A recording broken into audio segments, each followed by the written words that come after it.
director del Grupo de Investigación de Excelencia Microbiota Perinatal, gestor del Área de Nutrición y Ciencia de los Alimentos de la Agencia Estatal de Investigación y miembro de la Junta Directiva de la Sociedad Española de Microbiota, Prebióticos y Probióticos. Buenas tardes, Juan Miguel. Buenas tardes, Cristina. Muchas gracias por la presentación. También quería agradecer, igual que has hecho tú, a SEPEAP y también a CASE por la invitación para participar en este webinar. Yo creo que es una temática interesante. Creo que posiblemente en el futuro será incluso más interesante a medida que vayamos conociéndola y tal, porque realmente todavía hay muchos aspectos desconocidos sobre la microbiota respiratoria, ¿no?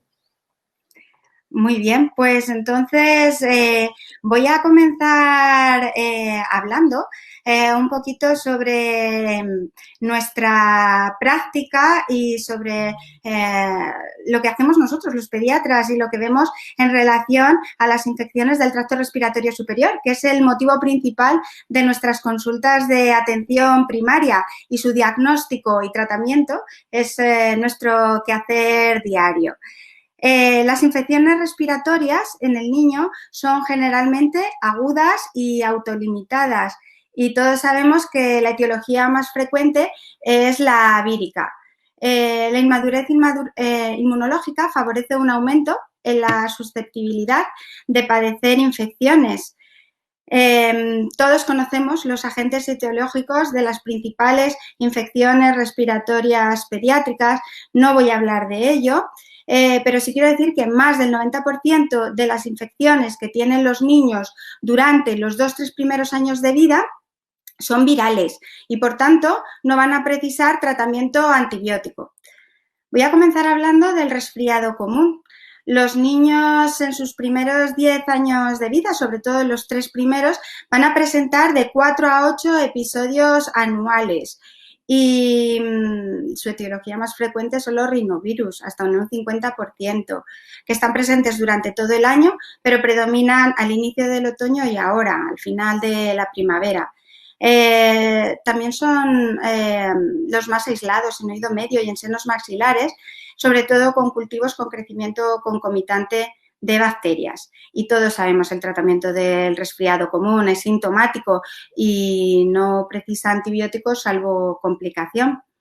Pero nos hacemos una pregunta: ¿por qué hay niños que se resfrían con tanta frecuencia? Hasta un 20% de los niños no desarrollan anticuerpos neutralizantes ante determinados serotipos de rinovirus. Y hay niños, todos lo sabemos, con resfriados de repetición y un catarro crónico. Eso es debido a que están colonizados por bacterias atípicas y al final terminan beneficiándose de una pauta prolongada de tratamiento antibiótico, hasta de 3 semanas consecutivas. Voy a pasar del resfriado común a la faringitis. Sabemos que la mayor parte de las faringitis son víricas y solo un 15% de los casos serán estreptocócicas bacterianas. En esta foto se ve muy bien, ¿verdad? Pero en nuestro día a día, en la clínica, no siempre es tan fácil un diagnóstico diferencial entre vírico, bacteriano, y nos favorecemos de técnicas como detección rápida de antígenos. El problema es que no siempre están disponibles en nuestros centros de salud. Por lo tanto, será el pediatra el que al final, tras una cuidadosa anamnesis, decida si es necesario o no tratamiento con antibióticos. Y aunque se haga con mucho mimo, al final cometeremos muchos errores por exceso. Y cambio de patología, vamos a la otitis media aguda. La otitis media aguda es una de las enfermedades infecciosas más frecuentes de la infancia y es el diagnóstico más frecuente en una consulta de atención primaria después del resfriado común y de los controles de salud del niño. Hasta 2 de cada 3 niños sufren al menos un episodio en su primer año de vida. Un 80% de los niños de 3 años han tenido al menos un episodio y el 33% han tenido 3 o más episodios. El pico de incidencia lo conocemos, lactantitos de 6-18 meses. Y esto es importante, es el motivo más frecuente de prescripción antibiótica en la infancia. Y sabemos que el tratamiento antibiótico de la otitis media aguda es un tema controvertido. ¿Por qué? Por la alta tasa de resistencias bacterianas, porque el tratamiento antibiótico tiene un efecto modesto en la mejora de la sintomatología aguda, es decir, de desaparición de la fiebre y de la otalgia. Y en los últimos metaanálisis publicados se ha descrito que hay que tratar entre 8 y 17 casos de otitis media aguda con antibióticos para obtener una mejora sintomática en uno. Por lo tanto, nosotros actualmente la principal utilidad del antibiótico es la prevención a corto plazo, las mastoiditis, y también a largo plazo, esas otitis medias crónicas con hipoacusia de transmisión e incluso retraso del lenguaje. La resistencia a antibióticos es un problema muy importante en pediatría y el motivo es que en los primeros años de vida es cuando se concentran la mayor parte de las infecciones de vías respiratorias, víricas y bacterianas. Y los patógenos que causan infecciones pediátricas presentan tasas elevadas de resistencia a las más importantes familias de antibióticos. En los 5 primeros años de vida se produce la mayor exposición a antibióticos de toda la población. Entonces, si la utilidad de los antibióticos para los cuadros de resfriados comunes, amigdalitis, faringitis, otitis media aguda y sinusitis tienen unos resultados tan modestos en la mayor parte de los pacientes, ¿por qué los prescribimos tanto? Pues se detecta que esta prescripción estaría inducida por esa incertidumbre diagnóstica de la que he hablado, la preocupación del pediatra ante posibles complicaciones y, sobre todo, en respuesta a las expectativas de los padres. Y es que si hay padres que, entre comillas, nos piden el antibiótico, que a lo mejor estamos diciendo que no lo consideramos necesario y nos lo están diciendo que es que al final se complica, que sí será necesario, tenemos el otro extremo de padres que nos dicen que si se puede evitar la administración de antibióticos. Siempre decimos, el tratamiento antibiótico hay que darlo cuando es necesario y hay que darlo y hay que darlo. Pero la pregunta que nos hacen también en la consulta es, ¿pero podemos llegar a no dárselo? ¿Podemos prevenir esas infecciones del tracto respiratorio superior? ¿Podemos prevenir, doctora, las recurrencias? Pues esa es una de las preguntas. Todos conocemos y sabemos que el uso de probióticos está muy extendido en la práctica clínica. Este artículo de probióticos evidencia sobre su uso en prevención, tratamiento y seguridad en diferentes situaciones clínicas en niños.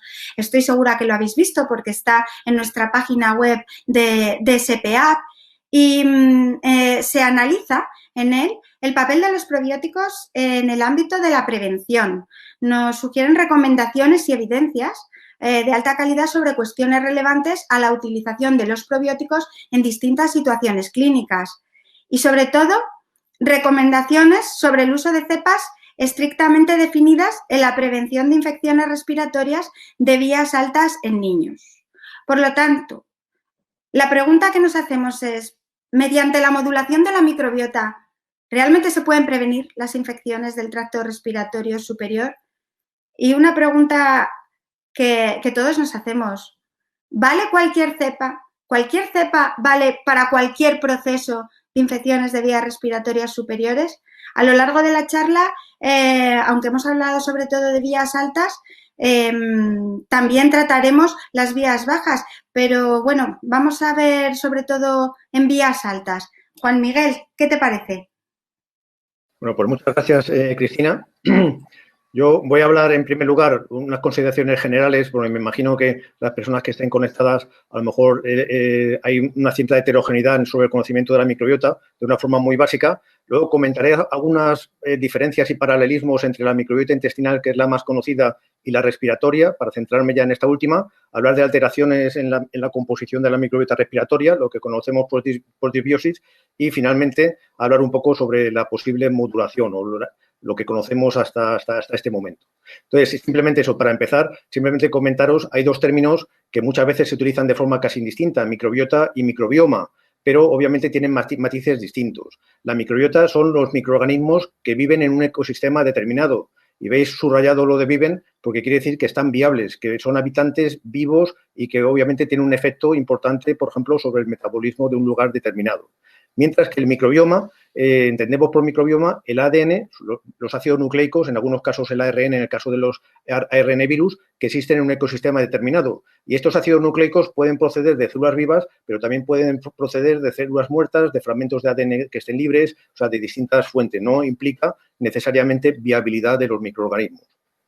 En cualquier caso, cuando se combina el microbioma que tenemos con el genoma humano, es lo que conocemos como metagenoma, que obviamente estamos muy lejos de tener un conocimiento muy exacto sobre el metagenoma humano, pero el número de trabajos que se están haciendo en estos momentos realmente es alto para tratar un poco de elucidarlo. Quería hablar un poquito también de nuestra relación con la microbiota. Pensar que la relación con nuestra microbiota, en la inmensa mayoría de los casos, nuestra microbiota es corresponsable con nuestro estado de salud, como veis, toda esta fila de niños que están aquí a la derecha. Pero obviamente la microbiota también puede estar implicada en procesos patológicos y eventualmente en algunos casos provocar la muerte. Y aunque es un porcentaje pequeñito de casos, realmente es en el que hemos enfocado nuestra atención en los últimos 150 años. De hecho, desde que a partir de los estudios de Pasteur se conocieran que los microorganismos son las causas de las enfermedades infecciosas, empezó todo el desarrollo de la microbiología clínica, cuyo fundamento es tratar de buscar un culpable, alguien que cause un problema y tratar de tratarlo, de eliminarlo para que se solucione. Como sabéis, también fue fundamental en el desarrollo de la microbiología clínica los postulados de Koch. Y los postulados de Koch decía que, bueno, que tenemos que detectar a un microorganismo que va a ser el patógeno, causante de un problema, y que además tiene que estar en un cultivo puro. Y como veis en esta imagen de la derecha, es algo que realmente plantea muchos problemas. De hecho, el propio Koch ya vio que había muchas excepciones a esta regla. ¿Por qué? Pues porque, en primer lugar, es muy difícil, en general, definir qué es un patógeno.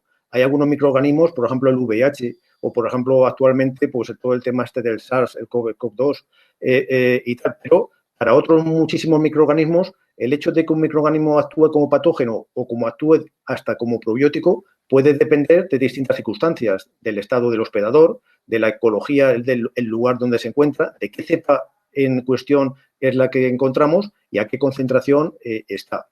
Entonces, por ejemplo, tenemos desde el Helicobacter pylori, que puede causar obviamente problemas y es un carcinógeno de tipo 1 para cáncer gástrico y tal, pero también en algunas personas ejerce funciones positivas sin causarles ningún tipo de patología. Y eso mismo sucede, por ejemplo, con distintas cepas de Staphylococcus epidermidis, de Enterococcus faecium o de Escherichia coli, que son habitantes normales de la microbiota humana que normalmente no causan problemas, pero que en ciertas circunstancias sí que pueden llegar a hacerlo.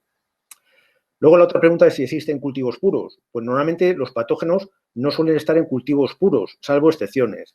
Por ejemplo, es frecuente encontrar esto de los cultivos puros, pues suele estar aplicado a muestras de sangre, por evitar que hay bacteriemias. Pero para otro tipo de muestras biológicas, por ejemplo, heces, o por ejemplo, en el caso que nos ocupa, un fotisfaringeo, una muestra nasal o un lavado bronquial, realmente es excepcional encontrar que haya un cultivo puro. De hecho, en este tipo de muestras, la relación entre el microorganismo que queremos buscar y la microbiota, digamos, acompañante, suele ser de 1 entre 10.000, casi como una aguja realmente en un pajar. Y además hay que considerar otra cosa, y es que los microorganismos normalmente no están solos y cada uno, digamos, es independiente, sino que realmente los microorganismos, cuando están en una mucosa determinada, forman consorcios, forman grupos, digamos, casi como parecido a lo que pasa con los humanos. Pues hay personas que se llevan bien, tienes amigos, hay personas con los que te llevan mal, pues los microorganismos hacen lo mismo, hacen consorcios que son redes metabólicas. Hay microorganismos que producen metabolitos que favorecen el crecimiento de otros y a su vez estos otros producen cosas que a este también le viene bien, mientras que hay otros que son totalmente antagonistas entre sí, compiten por las mismas cosas. Entonces ya digo, ese tipo de redes son importantes y está cambiando un poco todo el concepto de microbiología clínica tal y como lo habíamos entendido pues hasta hace bien pocos años. De hecho, la microbiota, el estudio de la microbiota o del microbioma realmente va más allá de lo que es la clínica, sobre todo de la patología infecciosa. Va de cómo lo adquirimos, de cuál es su composición, qué factores pueden alterar esta composición, qué relación tiene con el metabolismo, con el sistema inmunitario, a nivel neuroendocrino. su papel en el desarrollo de un individuo desde que nace y en su salud, o sea, como comentaba antes, como corresponsables del estado de salud y obviamente también su papel en las enfermedades, pero en este caso no solo las enfermedades infecciosas, sino que también es importante en las no infecciosas, sobre todo si pensamos en todo el gran complejo de problemas de enfermedades de base autoinmune que hay en la actualidad.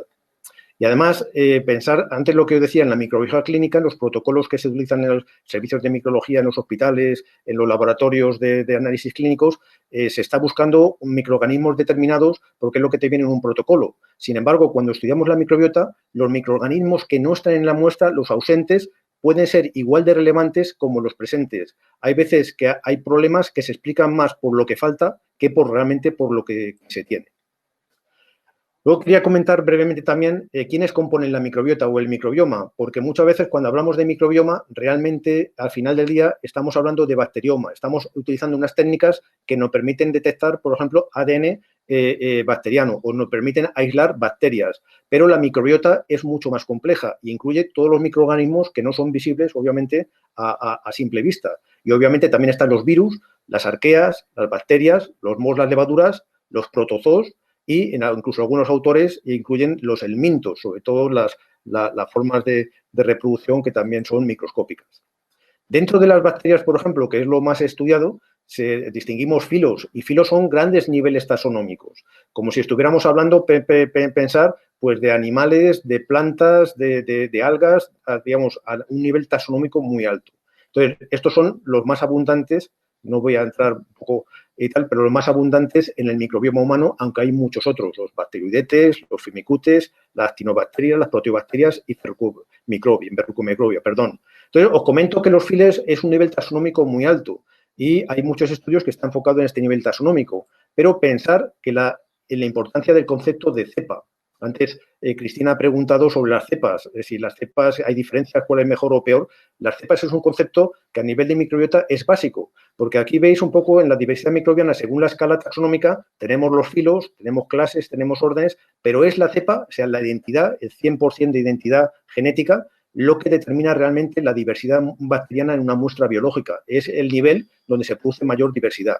Y aquí simplemente tenéis un ejemplo real del laboratorio, una muestra biológica en el que encontramos, por ejemplo, un filo que es el Firmicutes, un género que es el Staphylococcus, encontramos dos especies, Epidermidis y Hominis, pero estamos encontrando 12 cepas distintas de Epidermidis y 4 cepas distintas de Hominis. Y cada una tiene funciones complementarias, no tienen funciones idénticas. Luego, al final de la charla, si hablamos esto del tema de las cepas de los probióticos, también veremos cómo esto se relaciona también con los probióticos. Este tipo de imagen que suelo poner es un poco una imagen un poco tonta, pero para tratar de comprender bien el concepto de cepa. Pensar, por ejemplo, si tenemos una gran concentración de personas y tal, pues si las pudiéramos ver al microscopio, cada una de ellas son cepas de Homo sapiens y además crecen casi como los microorganismos, solos, en parejas, en pequeños grupos, en grandes grupos, exactamente igual. Y obviamente cada una de estas personas que veis aquí son genéticamente distintas y suelen tener propiedades que pueden llegar a ser muy distintas entre sí. Pues cuando hablamos, por ejemplo, de una cepa por ejemplo, de Haemophilus influenza o cuando hablamos de una cepa de Lactobacillus salivarius, entre distintas cepas de Lactobacillus salivarius pueden haber las mismas diferencias genéticas o el mismo nivel de diferencias que hay entre distintas personas. Ya digo que es un concepto muy interesante tanto para microbiología clínica como para el campo de los probióticos. Quería también simplemente que cuando empezamos a trabajar en este tipo de cosas, allá por el año 1988, pensar que se entendía que la microbiota estaba básicamente en 2 o 3 lugares y para de contar. La cavidad nasal y la oral, en algunos lugares de la piel, a nivel intestinal y a nivel vaginal. Sin embargo, ver un poco cómo ha cambiado drásticamente esta visión. A día de hoy, lo que se entiende es que cualquier mucosa, cualquier epitelio que secrete un fluido biológico está asociado a una microbiota más o menos compleja, más o menos variada, más o menos conocida, pero que todos ellos tienen. Obviamente hay lugares que todavía incluso son controvertidos, pero bueno, yo me voy a enfocar, hablaré un poquito de la intestinal como referencia porque es la más conocida, pero rápidamente miré un poco a hablar de las que realmente forman parte del aparato respiratorio, especialmente en este caso de las vías respiratorias altas. También pensar que hasta hace pocos años pensábamos que cada mucosa, cada epitelio eran cosas que eran independientes unas de otras. Y eso ha cambiado también radicalmente la forma de ver estas mucosas. Todas las mucosas tienen un tejido linfoide asociado a cada una de ellas y hay una conexión permanente entre ellas, una circulación de macrófagos, de células dendríticas, de distintas subpoblaciones de linfocitos, de neutrófilos, y eso realmente es una comunicación entre las distintas partes, entre las distintas mucosas epitelios del cuerpo humano. Y luego, antes de acabar un poco esta parte general de la microbiota, recordaros que la microbiota tiene funciones relevantes porque programa muchas funciones ya desde el mismo momento en que nacemos, cuando nos empezamos, digamos, a colonizar de una forma intensa. Y hasta hace unos años pensábamos que las funciones eran meramente a nivel intestinal y actualmente se conoce que prácticamente cualquier sistema, cualquier órgano realmente es susceptible de ser programado inicialmente mediante las actividades de la microbiota, incluyendo, como veis aquí abajo, la mucosa del aparato respiratorio.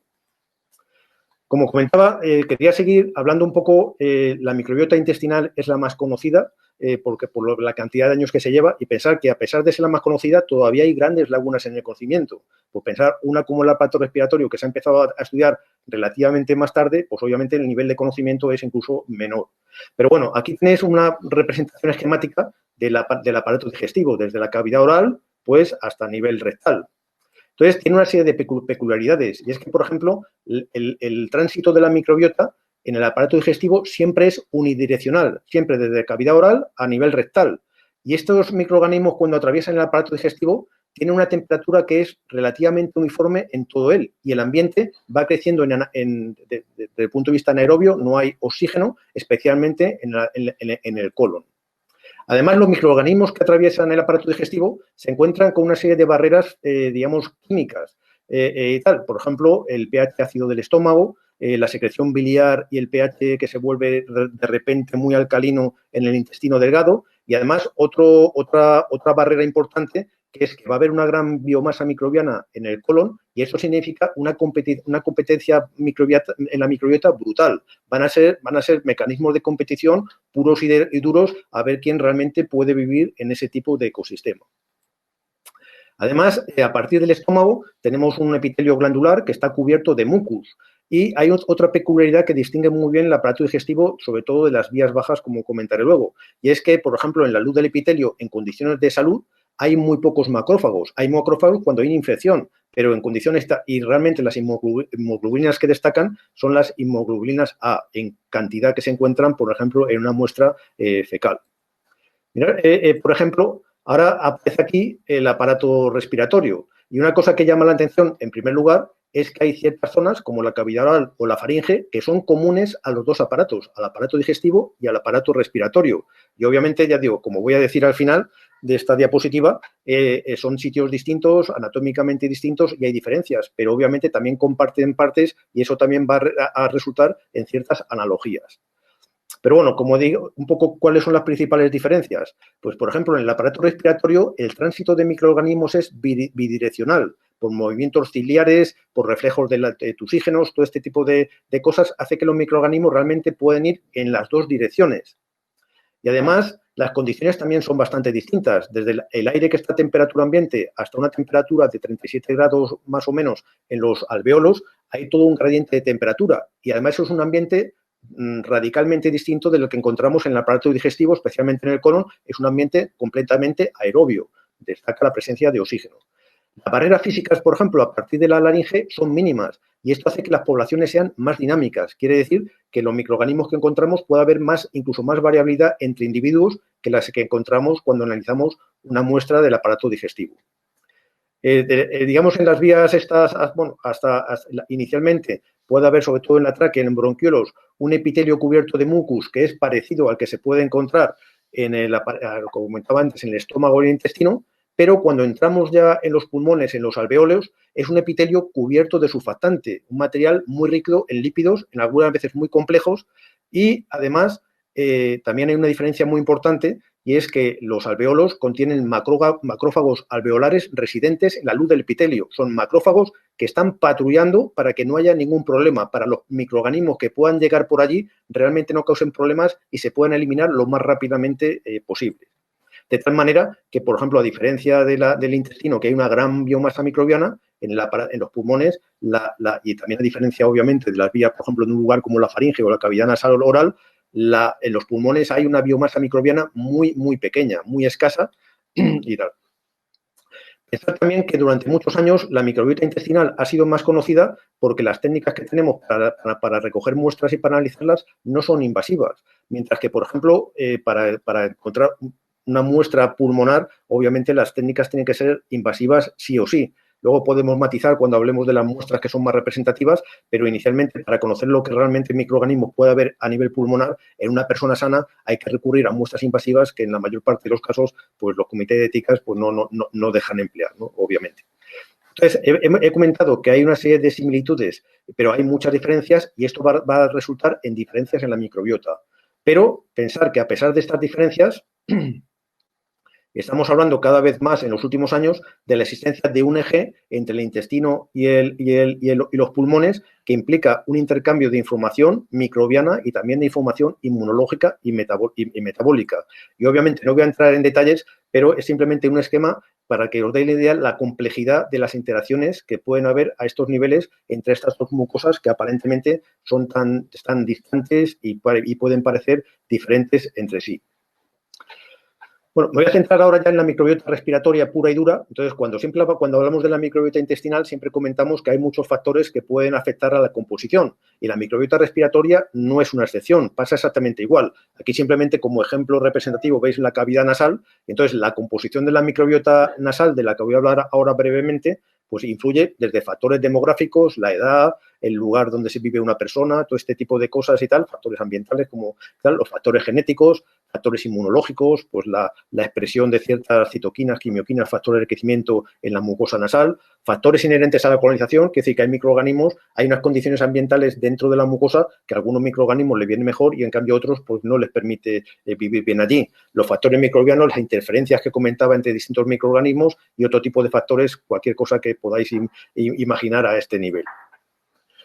Cuando hablamos de vías respiratorias altas, esta imagen que os pongo es para reflejar también la heterogeneidad de ecosistemas que puede haber. Hablamos de vías respiratorias altas como si fuera algo muy similar, pero estamos hablando de la cavidad, por ejemplo, nasal, estamos hablando de la cavidad oral, hay un montón de senos, está la nasofaringe, la orofaringe, y todo ese tipo de lugares tienen condiciones ecológicas distintas que puede determinar también una colonización distinta por parte de los microorganismos.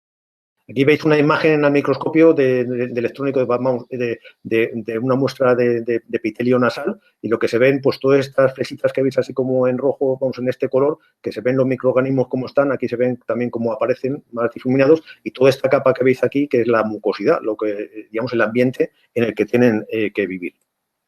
Entonces, aunque obviamente la cantidad de microorganismos, el número de especies que podemos encontrar en distintas personas es tremendamente elevado, hay una serie de microorganismos que suelen componer la microbiota común a nivel nasal o que son muy frecuentes encontrarlos en personas en perfecto estado de salud, por lo menos en lo que respecta a las vías respiratorias. Por ejemplo, tenemos Cutibacterium, que es el que antes llamamos Propionibacterium agnes, que recientemente ha cambiado de género, ha cambiado taxonómicamente. Distintas especies del género Corynebacterium. También Staphylococcus, especialmente coagulasa negativos, siendo Staphylococcus epidermidis el representante por excelencia, por lo menos numéricamente. Luego las moraselas, pero como veis aquí está subrayado en amarillo porque son moraselas, pero no pertenecientes a la especie Morasella catarrhalis, otro tipo de especies. Como comentaré después, en Morasella catarrhalis suele estar implicadas cuando puede haber ya distintos tipos de problemas. O, por ejemplo, una especie que se conoce desde hace menos tiempo, como es Dolossigranulum, concretamente Pigrum, que también es un habitante normal de este tipo de lugares. Quería comentaros también lo que decía, que la microbiota es muy competitiva y distintas especies pueden tener mecanismos de competición brutales entre sí para ser dominantes y evitar que ocupe el sitio otra. Entonces, hay distintos mecanismos de interacciones entre ellos. Por ejemplo, la competencia por los lugares de adhesión. Hay microorganismos que compiten por los mismos lugares de adhesión. El primero que se adhiere evita que el otro se pueda adherir y pueda colonizar, de tal manera que tiene que transitar y se acabará eliminando, pero no va a residir en el lugar. También la competencia por nutrientes. hay microorganismos, por ejemplo, aquí estamos viendo un caso concreto de antagonismo con Staphylococcus aureus de otro tipo por ejemplo, de Staphylococcus coagulasa negativos, de Staphylococcus epidermidis, la competencia por los mismos nutrientes. O, por ejemplo, un caso curioso como Streptococcus pneumoniae, cuando detecta la presencia de Staphylococcus aureus en su ambiente, es capaz de producir peróxido de hidrógeno de tal manera que se activan los profagos. Los profagos son virus que infectan a bacterias dentro de Aureus, se ponen en marcha y rompen las células de Staphylococcus aureus. De tal manera se elimina un competidor natural.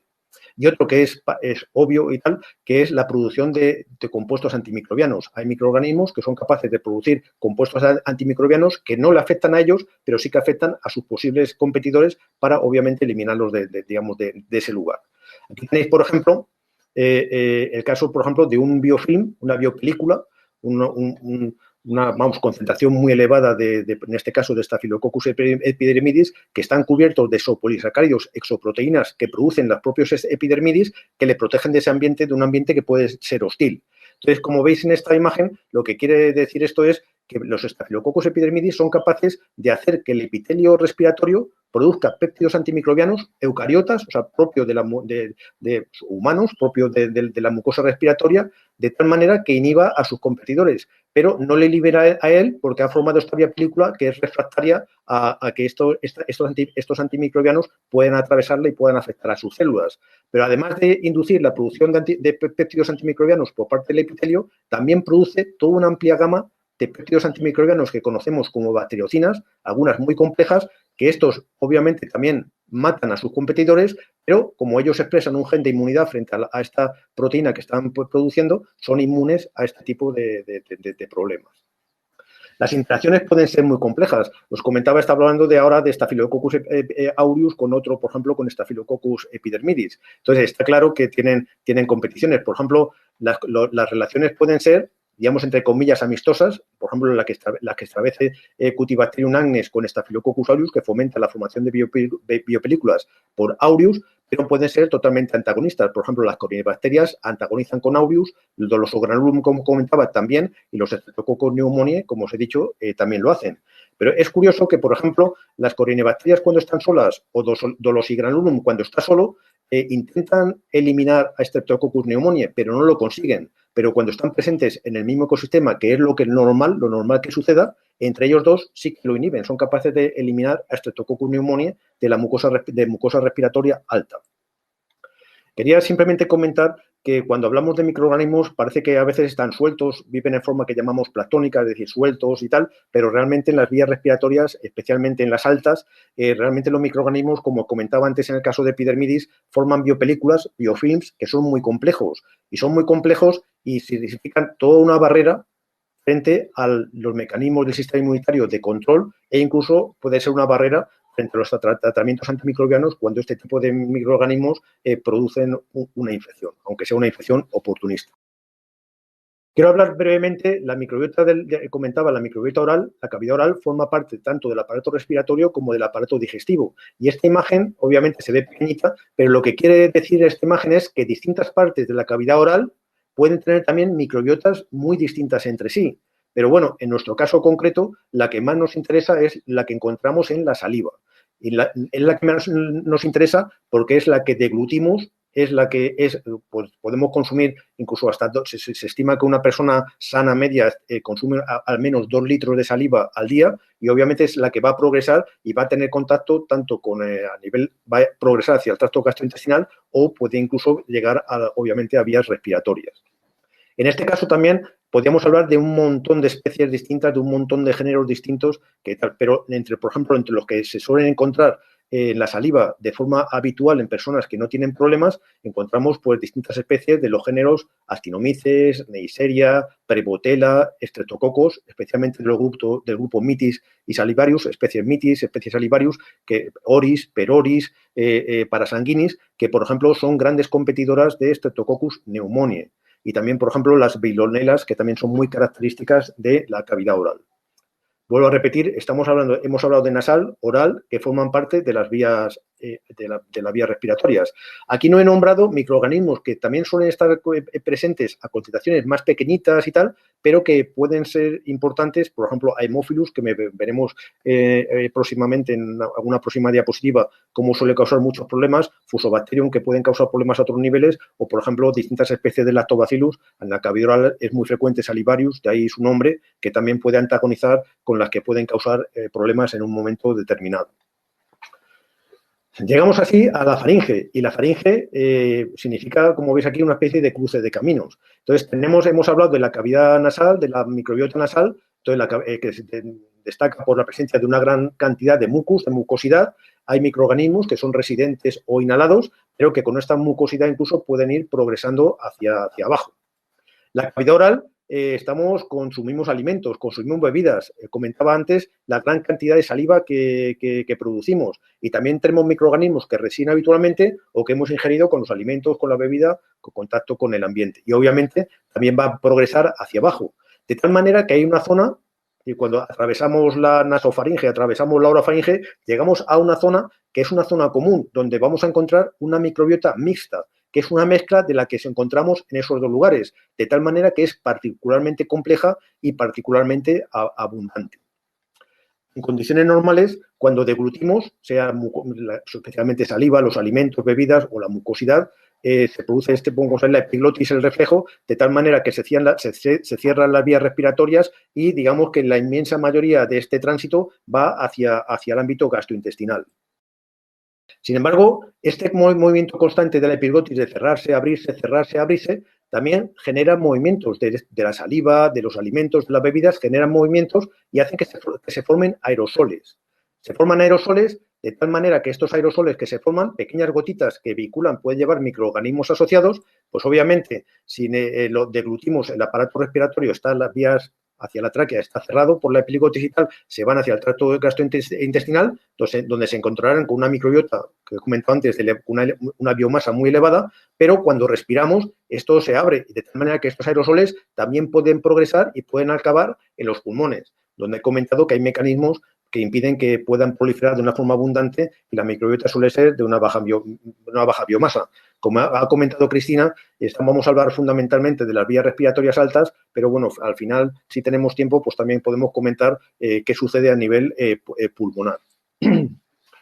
Cualquier microbiota de cualquier ámbito, y obviamente la respiratoria, como veis aquí, no es ninguna excepción, puede alterarse por distintos factores, algunos que conocemos y otros posiblemente que sean muy desconocidos. Y en cualquier caso, cualquier factor, por ejemplo, situaciones de estrés elevado, utilización de antimicrobianos durante un tiempo prolongado, personas que le afectan más, hay factores genéticos que también se empiezan a conocer más o menos bien, entonces se producen disbiosis. La National Library of Medicine, es la que lleva el PubMed y todo este tipo de lugares, define la disbiosis como un cambio en la composición cuantitativa o cualitativa de la microbiota. Y esto es relevante porque si esta disbiosis es muy intensa o permanece mucho tiempo, provoca un desequilibrio homeostático y una enfermedad normalmente caracterizada por una gran inflamación y que puede llegar a cronificar o a hacerse recurrente. También esta situación de disbiosis fomenta la proliferación de microorganismos oportunistas, que es normal tener una mucosa, pero a concentraciones muy bajas y dominadas por otros. Pero en ese desequilibrio pueden alcanzar concentraciones muy altas y obviamente también estar en la base de muchos problemas de salud. Y además esta disbiosis, por ejemplo, si se produce al final del embarazo, durante la lactancia, en las primeras etapas de la vida, también pueden alterar la transmisión de microorganismos entre la madre e hijo, digamos, y alterar esa colonización inicial que también, digamos, puede predisponer a diversos tipos de problemas en el ámbito respiratorio. Esto, de una forma general, voy a describir eso lo que sucede de forma normal. Lo que os decía, tras el nacimiento hay un contacto ya muy intenso con los microorganismos por transmisión vertical de la madre, por el ambiente, por cualquier fuente que os podáis imaginar. Entonces, se empiezan a colonizar las vías altas hasta que llega a una cierta estabilidad. Y es una microbiota o un microbioma de vías altas que se llama core, quiere decir conservado, que es ese tipo de microorganismos es frecuente encontrarlos en personas sanas en ese lugar. Estos microorganismos tienen funciones muy beneficiosas, por ejemplo, la que os comentaba antes, de exclusión de patógenos que en un momento determinado podamos tener contacto con ellos. Si existe cualquier factor estresante, esto que os comentaba antes, el microbioma se puede alterar. Y lo que os decía, si la alteración es muy persistente en el tiempo o es muy intensa, puede causar una enfermedad, normalmente caracterizada, como ya he dicho, por el crecimiento de los patógenos oportunistas. Si hay un tratamiento adecuado, podemos recuperarnos y llegar a la situación normal y seguir sin ningún tipo de problema. Pero si el tratamiento, por lo que sea, es inadecuado o el microorganismo es especialmente resistente o es, ya digo, difícil de eliminarlo, no podemos restaurar un microbioma saludable. El problema es que ya persiste esta alteración en el microbioma y ya se suele relacionar con una enfermedad crónica o con una tendencia a que un problema dure mucho tiempo en ese lugar. Ya implica también, ya no solo una alteración en la microbiota, sino una disfunción inmunológica, una disfunción de la barrera en el epitelio afectado y ya digo que tiene ese tipo de problemas. Eventualmente, si hay alguna terapia que en un momento determinado tenga un buen resultado, pues podemos otra vez volver a esta situación inicial. Esta diapositiva la voy a pasar muy rápidamente y a lo mejor lo podemos comentar posteriormente con Cristina. Simplemente quiere decir que las infecciones del tracto respiratorio superior pueden ser simplemente un inicio de problemas que pueden luego ir extendiéndose hacia otros lugares, hacia el tracto inferior y con una frecuencia elevada, pues o relacionarse con asma, con sibilancias, con todo este tipo de problemas. Y además pueden empezar en la infancia, pero pueden obviamente seguir durante la adolescencia, incluso en algunos casos, pues llegar a la vida adulta con este tipo de problemas. Pues podemos poner aquí simplemente ejemplos de estudios que determinan cómo la microbiota de las vías respiratorias altas están relacionadas con muchos tipos de problemas, todo de cualquiera que nos venga a la cabeza en este ámbito, desde rinosinusitis, faringitis de estas crónicas, incluso vías respiratorias bajas que comentaremos luego, como la bronquiolitis o lo que veis en problemas olfatorios que pueden haber, en algunos casos también puede estar relacionado y también lo podemos comentar a lo mejor posteriormente en la discusión. En cualquier caso, hay estas tres imágenes que veis arriba son de preparaciones al microscopio y obviamente se ven cosas muy pequeñitas, pero si lo vieran un poco más grande, lo que veríais es que están en las tres presentes y además una de otitis, una de bronquiolitis y una de faringitis crónica, que lo que veis, ya digo que obviamente no se puede ver, lo que se ve es que hay una población microbiana muy abundante y si lo viéramos al microscopio así con más detalle, veríamos que en las tres preparaciones lo que encontramos es que han desaparecido muchos microorganismos que suelen ser habituales en estos lugares, pero hay una abundancia muy grande de estos tres que veis aquí. Y estos tres que veis aquí, pues obviamente son, por una parte, Haemophilus influenza, que va a ser posiblemente la estrella en este tipo de problemas, Morasella catarrhalis, que es también muy frecuente, y otro también que obviamente os suena mucho más que a mí, que es Streptococcus pneumoniae. Entonces, Haemophilus influenza, Morasella catarrhalis y Streptococcus pneumoniae suele caracterizar a cuando hay una alteración en las vías respiratorias altas y como he comentado y posiblemente comentaremos más adelante, también suele caracterizar los problemas en las vías respiratorias bajas. Esta preparación que veis aquí son con distintas tinciones y se vuelve a ver lo mismo que aquí, un poquito más grande. Hay una combinación de estos tres microorganismos en un problema de sinusitis y tal. Y una cosa muy interesante y que también es relevante en el ámbito, por ejemplo, de la bronquiolitis por virus sincitial respiratorio o, por ejemplo, actualmente con el COVID-19, es que estos tres microorganismos, estas tres bacterias, suelen estar íntimamente asociadas a la presencia de virus respiratorios. Ya digo, mientras que otros microorganismos, cuando están presentes, obviamente no están asociados a la presencia de estos virus. ¿Veis? Esto también está sacado, copiado y pegado de esto de Haemophilus influenza. Veis cómo, si podéis mirar, es que prácticamente cualquier problema en vías respiratorias es que puede estar implicado en ellos. Pero lo mismo pasa con Morasella y lo mismo pasa con Streptococcus pneumoniae. Y ya digo, muchas veces, a veces se diagnostica la presencia de uno en un cultivo y tal, pero lo más habitual es que realmente haya una coexistencia de estas tres especies en un ecosistema respiratorio alterado. Esto también es ejemplo que está de internet y tal, viendo, por ejemplo, cómo eso, con el caso de las otitis, te encuentras otra vez la misma triada causante de este tipo de problemas. Pueden haber excepciones, como comentaré a continuación. Por ejemplo, en el caso de las otitis, ya digo, retomo la imagen esta que llevaba, pues obviamente encuentras como mayoritarios estos tres, pero obviamente en ocasiones, por ejemplo, los Streptococcus piógenes pueden causar cuadros de estos también tremendos y hay otros microorganismos también crecientes como causantes de problemas como Haemococcus otitidis, Turicella, los clásicos Aureus epidermidis, algunos enterococos en algunas ocasiones y también incluso algunos microorganismos gram negativos como Pseudomonas o en algunos casos Escherichia coli. Entonces, en condiciones normales hay una pequeña concentración de microorganismos, pero suele haber, como veis por los distintos colores, una diversidad muy amplia, pero una concentración bajita. Pueden penetrar un poco por la trompa de Eustaquio, pero es una colonización, digamos, muy tímida. Pueden haber algunas bacterias en el conducto auditivo externo, pero también es una colonización muy tímida. Pero cuando hay una alteración, una disbiosis, lo que vemos es que lo que pasa es totalmente distinto. Hay ya aumento tremendo, han variado los colores, hay una dominancia muy grande de unos poquitos. Estos el número es tan elevado que realmente ya la penetración por la trompa de Eustaquio puede ser masiva, pueden colonizar el oído medio y obviamente en el conducto auditivo externo también se suele ver de una forma un paralelismo, aumenta también la concentración de este tipo de microorganismos. Obviamente estas concentraciones tan elevadas en lugares donde no deberían estar provocan una inflamación que puede ser muy aguda, pero que también puede, si persiste en el tiempo, cronificar. Quería comentar, por ejemplo, también he hablado antes de Haemococcus otitis, que digo que es más desconocido, no es uno de los clásicos, se conoce desde hace pocos años su existencia, se ha reclasificado a partir de otros microorganismos que se aislaban y se identifican mal en el pasado. Y lo que digo, la importancia de este tipo de microorganismos es que pueden formar, por ejemplo, biopelículas mixtas con Haemophilus influenza, y esto es muy importante, porque, por ejemplo, cuando Haemophilus influenza se encuentra en biopelículas asociado a este tipo de tal, o con braselas, por ejemplo, como comentaba antes, aumenta un montón, aumenta drásticamente la expresión de factores de virulencia, pero también aumenta notablemente su resistencia a los antimicrobianos. Aunque sean sensibles, aunque en un antibiograma veamos que sea sensible a tal cosa, a tal antibiótico, a tal antibiótico, a antibiótico, el problema es que en biopelículas el antibiótico ese en cuestión a lo mejor no es capaz de atravesar las biopelículas de tal manera que no ejerce una inhibición de este microorganismo.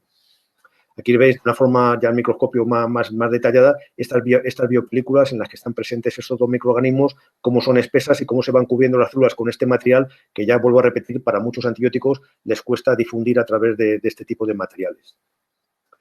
Entonces, ¿qué intervenciones suele haber para modificar la microbiota? Pues obviamente los antimicrobianos es una forma de modificar la microbiota. Queremos modificarla porque se quiere inhibir, se quiere destruir el patógeno que ha causado este tipo de problema. Dentro de los antimicrobianos, los más empleados son antibióticos por el origen bacteriano o para evitar, como ha comentado también Cristina, complicaciones, digamos, de cuadros virales, también los antivirales y en algunos casos, pues obviamente, también se emplean antifúngicos.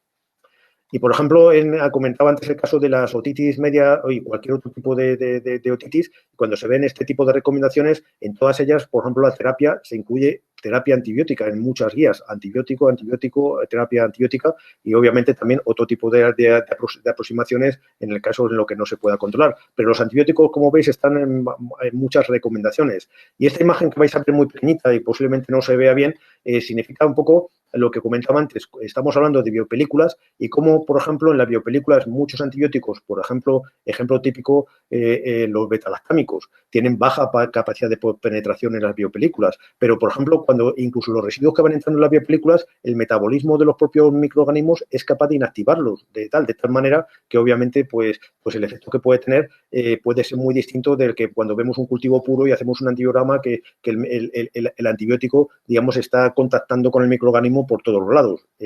Vuelvo a repetir, en la microbiota respiratoria, especialmente en vías altas, no suele ser el caso.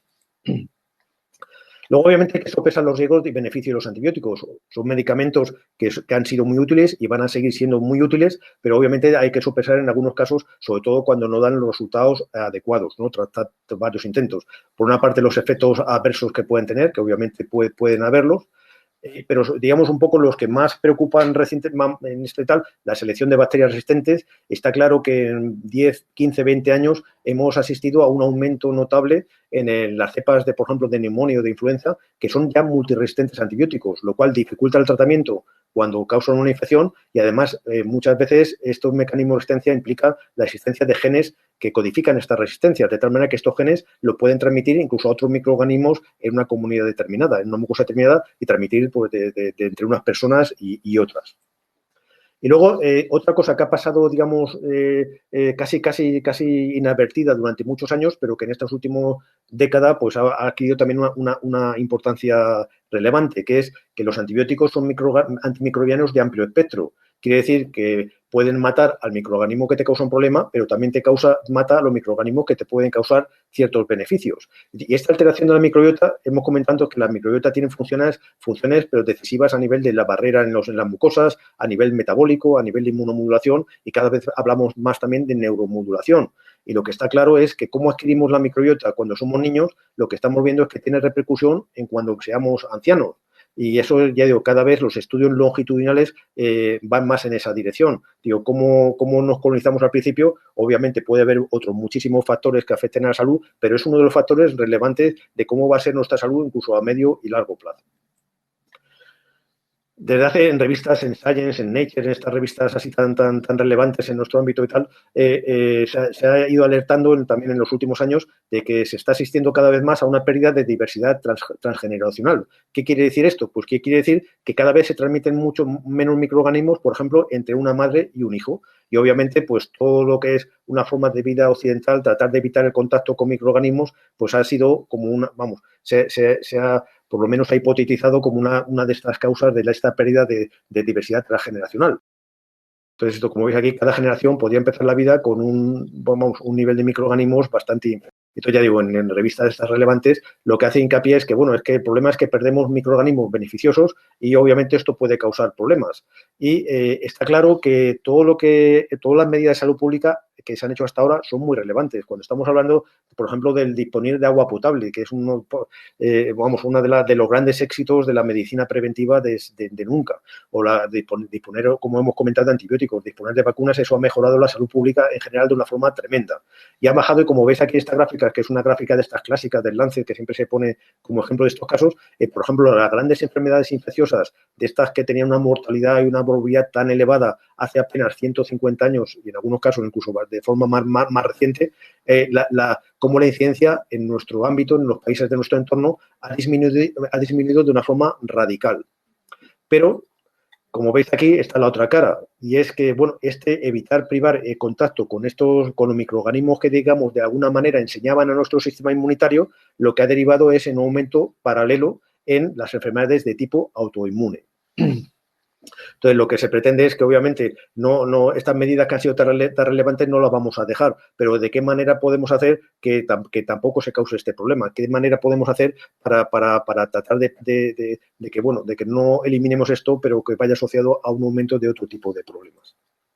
Entonces, obviamente, hay otras intervenciones para modificar la microbiota, alternativas al uso de antimicrobianos, y en este caso concreto, lo que se pretendería sería controlar los patógenos respiratorios, que no genere resistencias a antimicrobianos y que sea respetuosa con la microbiota. Entonces, entre estas alternativas hay distintas, todo este mundo de los óticos actuales que está tan de moda y que cada día salen nuevos términos, pues salen los clásicos probióticos y prebióticos, que la combinación de los dos son los simbióticos, los paraprobióticos, los probióticos, hay distintas y tal, pero yo me voy a centrar, digamos, en el que ha recibido más atención en los últimos años o que se conoce un poco más, que es en el mundo de los probióticos como una alternativa para restaurar este tipo de situaciones.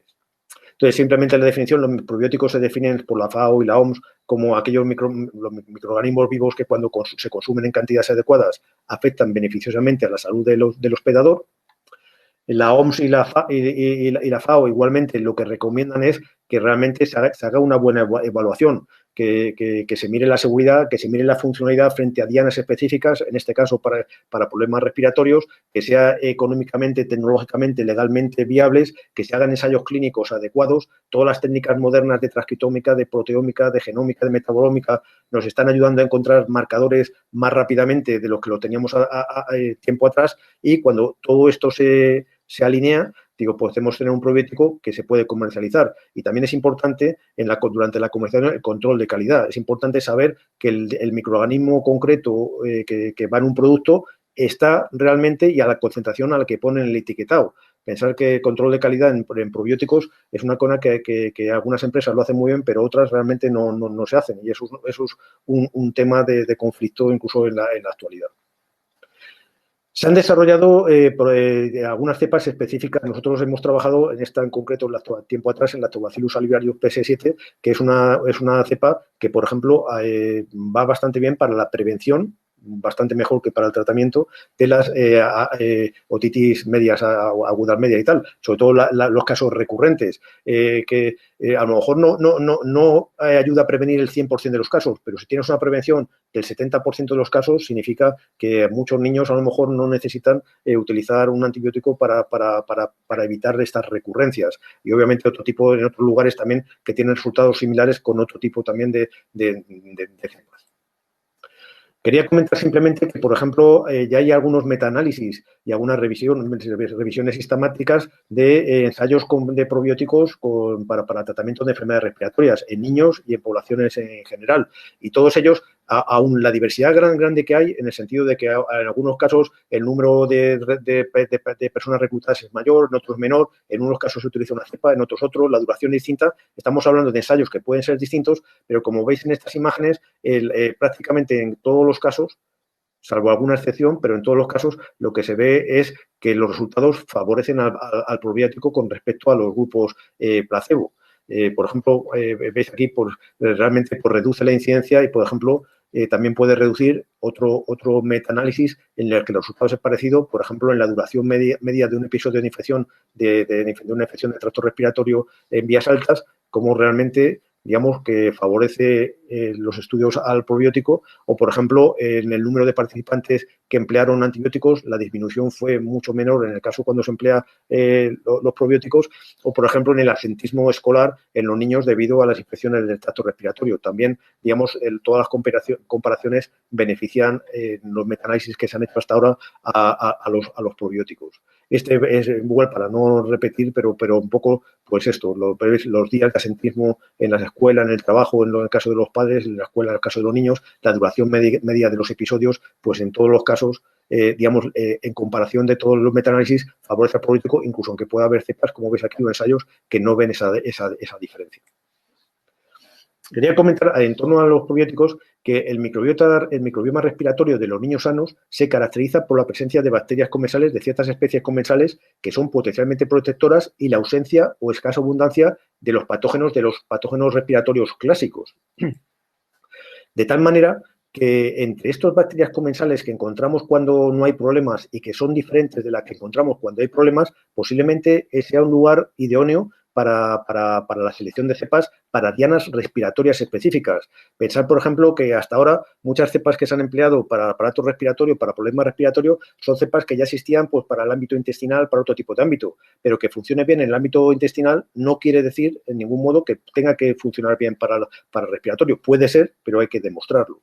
Luego, por ejemplo, hay que contemplar lo que comentaba, nuevas especies. Me refiero que, por ejemplo, en el tracto respiratorio en vías altas son muy frecuentes, por ejemplo, corinebacterias, estafilococos coagulasa negativos, estreptococos de los grupos mitis, salivarius, que mantienen a raya, son capaces de antagonizar muy bien con los que causan problemas. Obviamente no son bifidobacterias y no son lactobacilos, no nos suenan, digamos, a este tipo de cosas. Y obviamente en el futuro lo que se está investigando es su incorporación, analizar su seguridad para ver que sean seguras, porque posiblemente sean candidatos mucho más útiles en el ámbito respiratorio que el que pueda ser una bifidobacteria o algunas especies de lactobacilos. También hay que contemplar nuevas rutas o formas de administración. Me refiero, por ejemplo, en nuevas rutas que la vía oral puede ser muy relevante. He comentado antes que la cavidad oral es un lugar común y tal, pero, por ejemplo, cuando hay problemas típicamente nasales, pues a lo mejor la mejor forma sería una inoculación intranasal por un spray, que también se están haciendo pruebas tanto a nivel de modelos animales como ya en ensayos humanos. Y en la forma de administración también puede ser distinta. Cuando se utiliza un probiótico para un problema intestinal, normalmente lo ingieres, un sobrecito, una cápsula o lo que sea, y rápidamente se deglute para que vaya al intestino rápidamente.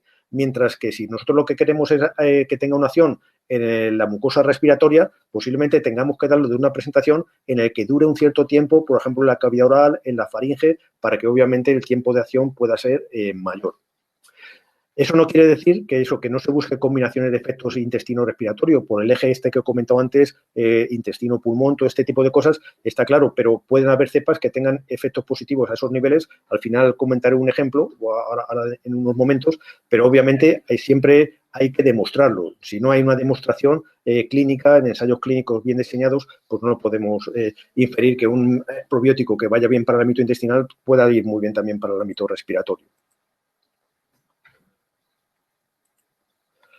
Y además, en el caso de los probióticos, también quería recalcar que en muchos casos, por ejemplo, los probióticos se consideran como suplementos nutricionales y no tienen los requerimientos que tienen los medicamentos a la hora de seleccionarlos. De tal manera que hay cepas probióticas que se pueden comercializar incluso sin tener resultados de un ensayo clínico así siquiera. Entonces, es importante primar la eficacia sobre algo que sea fácil de crecer o sea fácil de producir y que eso nos sirva para todo, porque realmente eso no existe. O sea, es importante también seleccionar cepas distintas y optimizar esas cepas, tratar de obtener mecanismos para tener una biomasa, una buena estabilidad, porque al fin y al cabo estamos hablando de algo que comentamos en la definición de probióticos, dice un beneficio sobre la salud, y un beneficio sobre la salud solo puede estar sustanciado si se hacen ensayos clínicos que realmente demuestren ese tipo de efecto.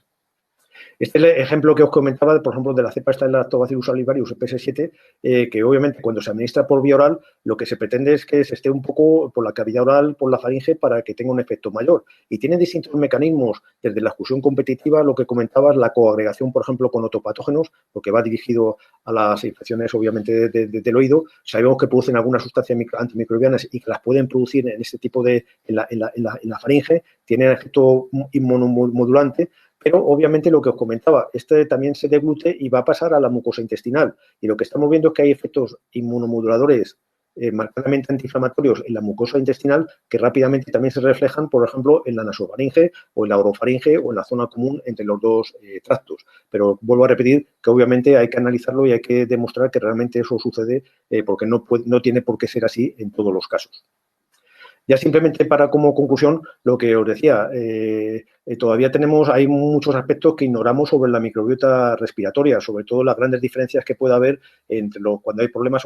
Podemos detectar cuando hay un problema, pero cómo modular eso para volverlo a recuperar es una cosa que ya no es tan sencilla y entonces, obviamente, nuestro conocimiento es muy incipiente en estos momentos, pero tiene mucho potencial y eso significa que tiene que haber mucha investigación, tanto a nivel básico como a nivel clínico, para realmente poder demostrar eso y que poder tener herramientas para que los antibióticos no sean la única forma de actuar cuando hay un problema de infecciones, sobre todo en el contexto de esta creciente resistencia a antibióticos y de la importancia que cada vez está adquiriendo la microbiota como uno de los grandes moduladores de nuestra salud. Con esto acabo aquí de momento. Y nada, ya aquí, Cristina, pues si quieres que comentemos, debatamos lo que... Sí, la verdad es que ha estado súper interesante y tenemos un montón de preguntas. Vamos a intentar responderlas a todas y vamos a intentar hacer un orden lógico. Entonces, las voy a agrupar. Nos dicen algunos de los compañeros qué se entiende por una microbiota normal y si esta microbiota varía según la edad y si depende también de nuestro estado de salud. Esa sería una primera pregunta. Sí, la verdad que es una pregunta de esas compleja, como hay que dice, que tiene sus matices y tal.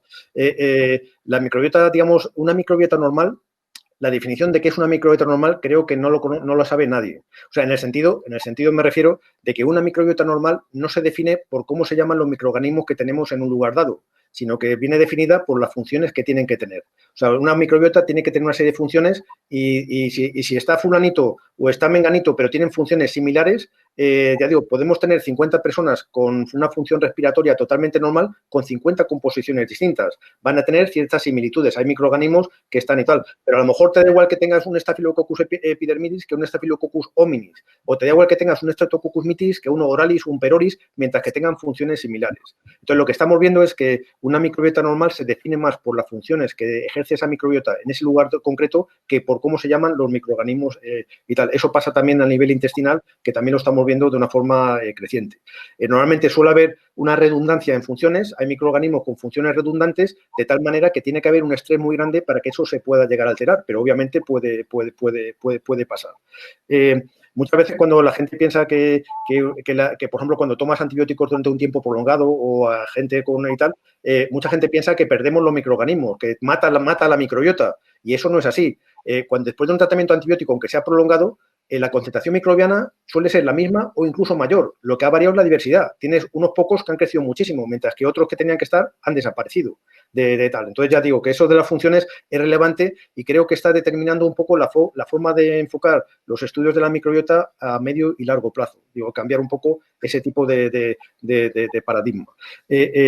Luego, comentabas que por la edad obviamente es importante. Está claro también que cómo se adquiere la microbiota, todo indica a que, digamos que, por ejemplo, ¿sabéis esto, los logos estos que funcionan también? Esto ahora de los 1000 primeros días, y claro, en esos 1000 primeros días también se incluye incluso el embarazo. O sea, digamos, ¿cómo vaya el embarazo? Porque obviamente hay una serie de metabolitos que atraviesan la barrera placentaria y algunos son de origen microbiano. De tal manera que eso también puede empezar a modular, crear un ambiente a nivel inmunológico, a nivel de rutas metabólicas, bioquímicas, que pueden predisponer o no a con qué se coloniza posteriormente esa mucosa.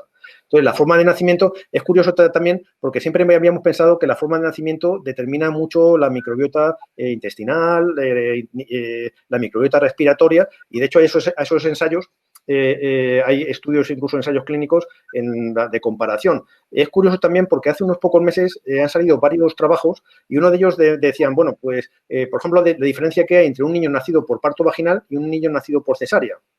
Y entonces te encontrabas que los nacidos por parto vaginal, te encontrabas, por ejemplo, lactobacilos en muchos lugares, en el tracto respiratorio, en la cavidad oral, a nivel de la piel y todo ese tipo de cosas. Mientras que a lo mejor en los nacidos por cesárea no los encontrabas. Pero lo curioso es que los estudios estos más recientes dicen que a las 2, 3, 4 semanas los microorganismos están donde tienen que estar.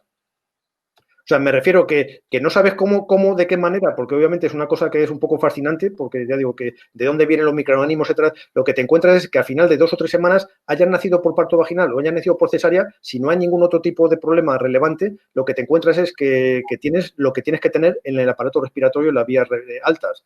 Está claro que la forma de alimentación también es relevante. Comentamos, por ejemplo, curiosamente, la leche materna es una fuente importante de estafilococos coagulasa negativos y de estreptococos de los grupos salivarios, que son los más abundantes en la cavidad oral de cuando en la faringe, la autofaringe, la nasofaringe, cuando no hay problemas. Entonces, obviamente que la forma de alimentación también es importante. Lo que comentamos, los tratamientos, si en esas fases iniciales en las que se está empezando a conformar la microbiota tienes un impacto grande a nivel, por ejemplo, con antimicrobianos, pues está claro que se va a seleccionar unos microorganismos sobre otros, ¿no? Entonces, ya digo, entonces la edad también va a ser importante y digamos que hay dos momentos, por ejemplo, a nivel respiratorio, que es curioso porque unos porque están despegando y otros porque están, digamos, ya llegando a su fase final, como aquel que dice, tienes cosas paralelismos. O sea, los niños pequeñitos y los ancianos, uno porque va camino de la normalidad, pero otro porque lo está dejando. Resulta que en el aparato respiratorio te encuentras muchas similitudes, tanto a nivel de la composición de la microbiota como en la composición del sistema inmunitario, los elementos inmunitarios en la mucosa. No sé si me habías comentado alguna otra cosa. Sí, también nos decían si podíamos modificarla favorablemente. Sí, eso es un poco la pregunta del millón. O sea, me refiero, sabemos a día de hoy que, por ejemplo, hay alteraciones en la microbiota, lo que comentamos de la disbiosis a nivel respiratorio, que sabemos que está alterado un ecosistema. Y entonces, obviamente, cuando está alterado y sabemos que está asociado con una serie de problemas. Entonces, la cosa es cómo modularlo. Y entonces, estamos dando los primeros pasos. El uso de probióticos, de prebióticos, de simbióticos, todo esto que quieras, realmente son los primeros pasos para tratar de modular algo que es muy, muy, muy complejo. Pensar que, por ejemplo, está muy de moda, ahora ha sufrido un impacto importante con el COVID, pero en los últimos años está muy de moda el tema de trasplante fecal. Ha estado muy de moda, estaba también creciendo el tema de trasplantes vaginales y también se había puesto sobre la mesa el trasplante de microbiotas respiratorias. Pero quiero decir que eso es un paso que será cuando ya hay un conocimiento mucho más sofisticado sobre este tema. A día de hoy lo que tratamos es de tratar de que algún microorganismo o conjunto de microorganismos puedan llevar, no que colonicen ellos un sistema, sino tratar de que queden receptores libres para los microorganismos que han desaparecido, empiecen otra vez a colonizar y los que han crecido mucho empiecen a disminuir su presencia. Y ya digo, obviamente hay cepas con las cuales se puede conseguir y cepas, pues obviamente que no. Cuando hacemos ensayos, muchas veces la pena es que muchas veces los ensayos que se publican son los que van bien, pero se hacen muchos ensayos en los que ves que una cepa determinada no es capaz de modificar un ambiente, de tal manera que no tiene una aplicabilidad. Entonces me refiero que sí que se puede modular, pero ya digo que estamos, como aquel que dice, en la fase inicial de entender cómo podemos hacerlo. Posiblemente en 15, 20 años tengamos herramientas más potentes. Y la pregunta con la que me despedía yo en mi presentación, eso de, ¿vale cualquier cepa para prevenir las infecciones de las vías respiratorias? Nosotros como pediatras en nuestra práctica clínica, por ejemplo, las otitis, que las vemos mucho en el servicio de urgencias, que las vemos mucho en nuestras consultas, da igual cualquier cepa, vale todo para cualquier parte. Sí, eso, la verdad que es la pregunta que has hecho y también un poco cuando puse aquella imagen sobre las cepas, quería hacer un poco hincapié porque es un término al que el usual no solemos llegar. Fíjate que incluso hay veces que se habla de bifidobacterias y lactobacilos de forma genérica como si todos sirvieran para todo. Ya no hablamos ni de especies. Pero quiere decir que el nivel de cepa es importante, por lo que comentaba, porque cada cepa, por ejemplo, de un Lactobacillus reuteri o de un Lactobacillus salivarius o un Lactobacillus rhamnosus, distintas cepas pueden tener distintas propiedades y pueden haber cepas que no sirvan para una aplicación, incluso cepas que incluso puedan ser contraproducentes para una aplicación de tal. Entonces, obviamente, hay que seleccionarlas, tendrás que tener una serie de criterios que se llaman in vitro, de pruebas in vitro que hagas inicialmente, también in silico. In silico se dice ahora porque puedes predecir, es una cosa que hace 10 años no usábamos, que es que ahora podemos tener el genoma completo de una cepa.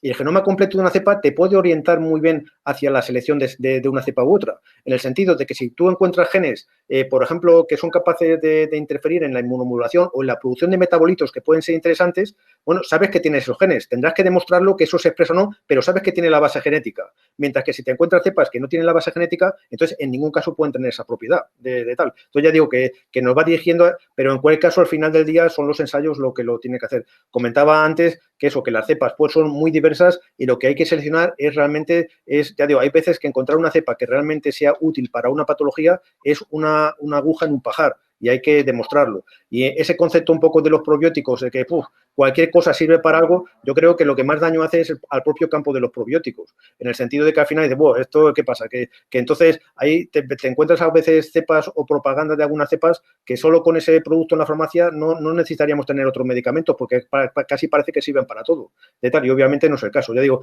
yo creo que tenemos que seleccionar cepas concretas para dianas concretas, sabiendo qué posología tiene, qué efectos pueden tener, qué limitaciones pueden tener, que también pueden tener los probióticos.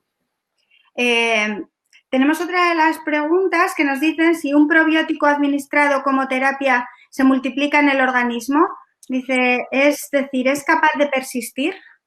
Sí, es una pregunta muy interesante, porque además son de estas cosas que a veces va por internet, cosas de estas que si te alteran tu microbiota. Un probiótico cuando se añade, la microbiota residente, sea la natural que tengas o sea la oportunista que ha crecido, normalmente suele ser refractaria a grandes cambios. Entonces, la experiencia que nosotros tenemos, la que te puedo contar que tenemos nosotros y de grupos que trabajan un poco en el mismo ámbito y tal, es que una cepa tiene un efecto mientras la estás administrando, pero que pasado a lo mejor 10, 2 semanas después de que la administras, desaparece del medio. Entonces, si tú tienes una enfermedad, un problema agudo y que has requerido ese tipo de tratamiento, a lo mejor tendrás que dejar de tomarlo. Igual que una persona que tenga un problema, una enfermedad y tal, y toma un medicamento determinado, pues cuando acaba de tener el problema, deja de tomarlo.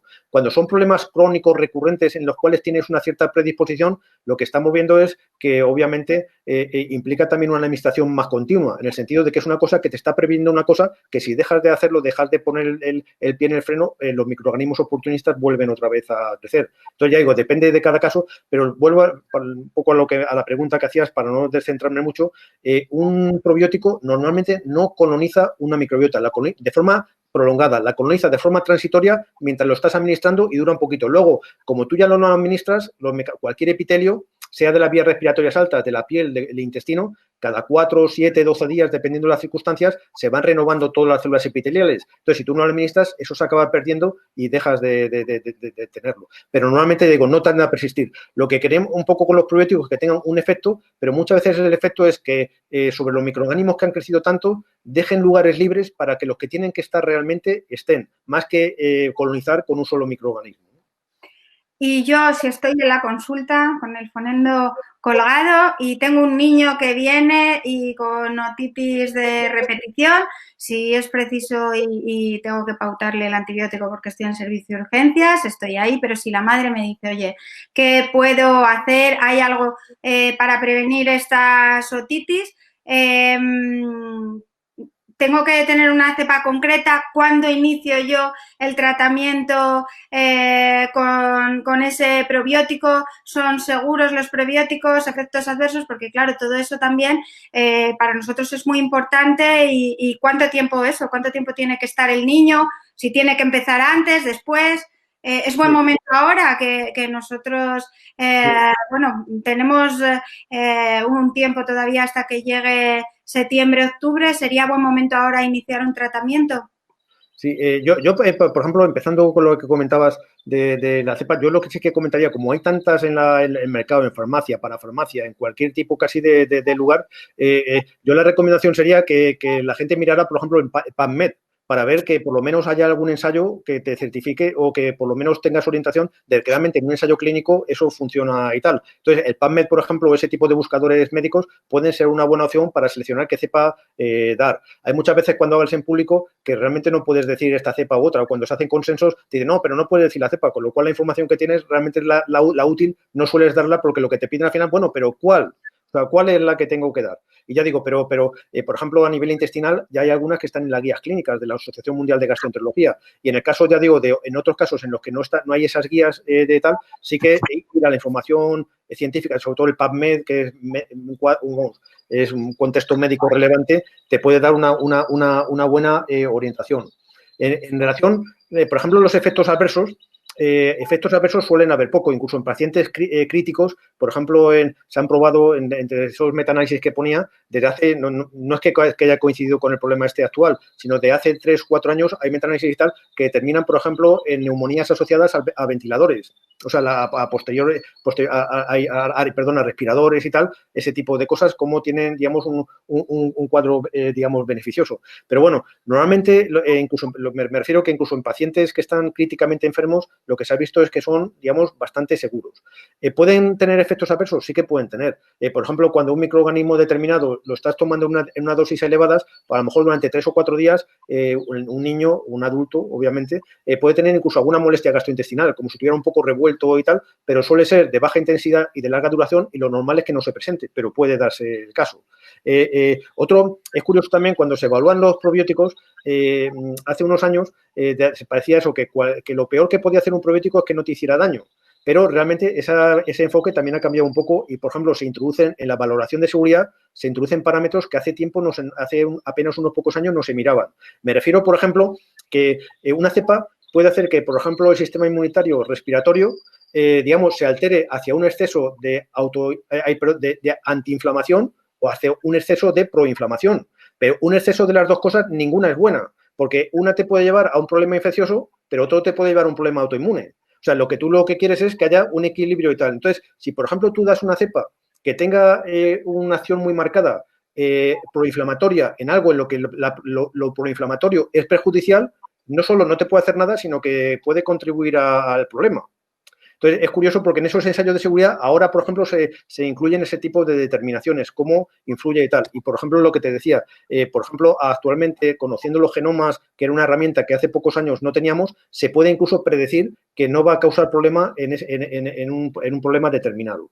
Luego, cuando comentabas el momento de darlo, nosotros, en la experiencia que tenemos directa, por ejemplo, con la cepa que comentaba antes, es que los probióticos funcionan mejor como preventivos que como terapéuticos. O sea, como terapéuticos pueden a lo mejor hacer que sea menos intenso o que se reduzca un poco digamos, la duración de un episodio. Pero lo que estamos viendo que funciona realmente de una forma bastante notable es previniéndolo. Entonces, por ejemplo, un buen momento puede ser, bueno, es que está otro con un tratamiento con un antibiótico de forma reiterada de tal, y veo que a lo mejor soluciono el problema momentáneo, pero es recurrente, que sé que al cabo de unas semanas otra vez va a estar el niño con el problema. Entonces, digamos que a lo mejor justo cuando acabas con ese tratamiento antibiótico, que el niño todavía no tiene otro episodio, es un buen momento para empezar.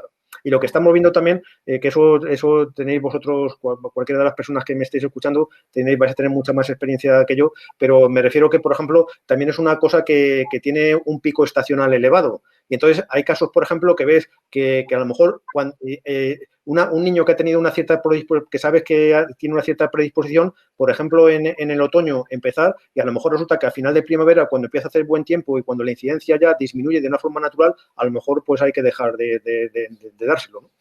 Vale, muy bien. Has comentado que hay ciertas relaciones entre la microbiota respiratoria y la intestinal. ¿Existen relaciones entre la microbiota respiratoria y la de otros lugares, por ejemplo, como la piel? Añado otra parte de pregunta de uno de nuestros compañeros. Dice, ¿hay diferencia entre el colon irritable infantil del adulto en cuanto a la microbiota? ¿Alguna cepa específica? Nos piden cepas también. Sí, cepa va a ser difícil en este contexto decir alguna cepa, pero bueno, digo, si hay alguna persona que tenga y que tiene acceso al correo electrónico, a lo mejor lo podemos comentar ya fuera de esto. Pero el caso, me decías, como me he quedado con lo del colon irritable que me he hecho final, ¿qué era lo primero que me habías comentado? En realidad, relación entre las microbiotas, mira, hago otra de las preguntas que nos hace otro de los compañeros, si hay microbiota en el cerebro, es que tenemos un montón de preguntas. Eso ahora la verdad que... ¿Microbiota respiratoria y distintas microbiotas de otros sistemas? Sí, mira, voy a empezar por la primera, lo que has comentado, por ejemplo, de si hay alteraciones que pueden afectar no solo a la microbiota respiratoria y al intestinal, a la piel. Y eso está claro que hay relaciones muy intensas. Comentaba antes cuando decía eso de que hace unos años veíamos casi los órganos, los aparatos, los sistemas como independientes entre sí, y es una visión que desde el punto de vista, por ejemplo, inmunológico o desde el punto de vista de la microbiota ha cambiado totalmente, porque lo que comentaba, el tejido linfoide asociado a las mucosas está íntimamente relacionado entre las distintas mucosas, respiratoria, digestiva, genitourinaria, de la piel y tal. Entonces, por ejemplo, habéis visto en los últimos años un aumento creciente del número de ejes, esto que llamamos el eje intestino-pulmones, el eje intestino-piel, el eje intestino-cerebro, todo este tipo de ejes. Al final del día, no es que haya un eje de uno con otro, es que al final del día están muy relacionados entre sí. Y lo que estamos viendo es que, por ejemplo, personas que tienen a lo mejor una disbiosis a nivel faríngeo, tienen, por ejemplo, una disbiosis a nivel genitourinario, que aparentemente no tiene ninguna relación, pero, por ejemplo, lo estamos viendo asociados a problemas de infertilidad de causa desconocida. O sea, problemas de disbiosis a nivel faríngeo. De tal, ¿cómo están asociados a, por ejemplo, a un problema de disbiosis a nivel vaginal? Que han desaparecido los lactobacilos y tienes un montón de microorganismos que no tienen una serie de funciones que son importantes para la reproducción y que hace 10 años es que ni siquiera conocíamos. De tal, por eso digo que ese tipo de cosas. Antes comentábamos los problemas, digamos, de base un poco alérgica, que eso tú tienes mucha más experiencia, por ejemplo, todo el tema de asma, todo el tema de atopias, el tema de sibilancias, y casi te quería preguntar, aunque no me olvido del cerebro y la colitis y tal, pero te quería casi preguntar, que pues, tú que en la consulta ves y tal, realmente he comentado antes que, por ejemplo, las infecciones del tracto respiratorio alto a veces vienen a continuación todas infecciones de otras vías respiratorias ya bajas y tal, o problemas de asma, ese tipo de cosas. Realmente esto que yo veo en los artículos científicos, en la práctica vuestra pediátrica diaria, ¿se ve que es así o no? Claro, empiezan los niños con una bronquiolitis, cuadros repetidos de infecciones de vías respiratorias superiores y al final también hay otros muchos factores, desde luego, pero con la hiperreactividad bronquial algunos terminan presentando crisis de asma. Entonces, sí, la verdad que sí. Mira, sigo viendo preguntas que es que nos hacen muchísimas. Sí, voy a contestar porque es un tema... Empiezan a hablar de guarderías también.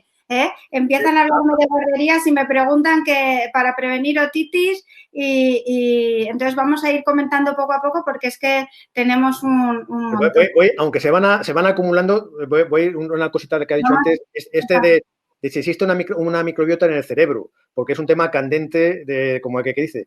En el cerebro, igual que en el pulmón, hay una gran controversia sobre si existe una microbiota, porque son órganos que son refractarios al crecimiento microbiano. Lo que llega lo eliminan, porque hay macrófagos circulantes, porque hay cosas que no hay en otras mucosas, porque lo que no quieres es que haya un descontrol allí microbiano.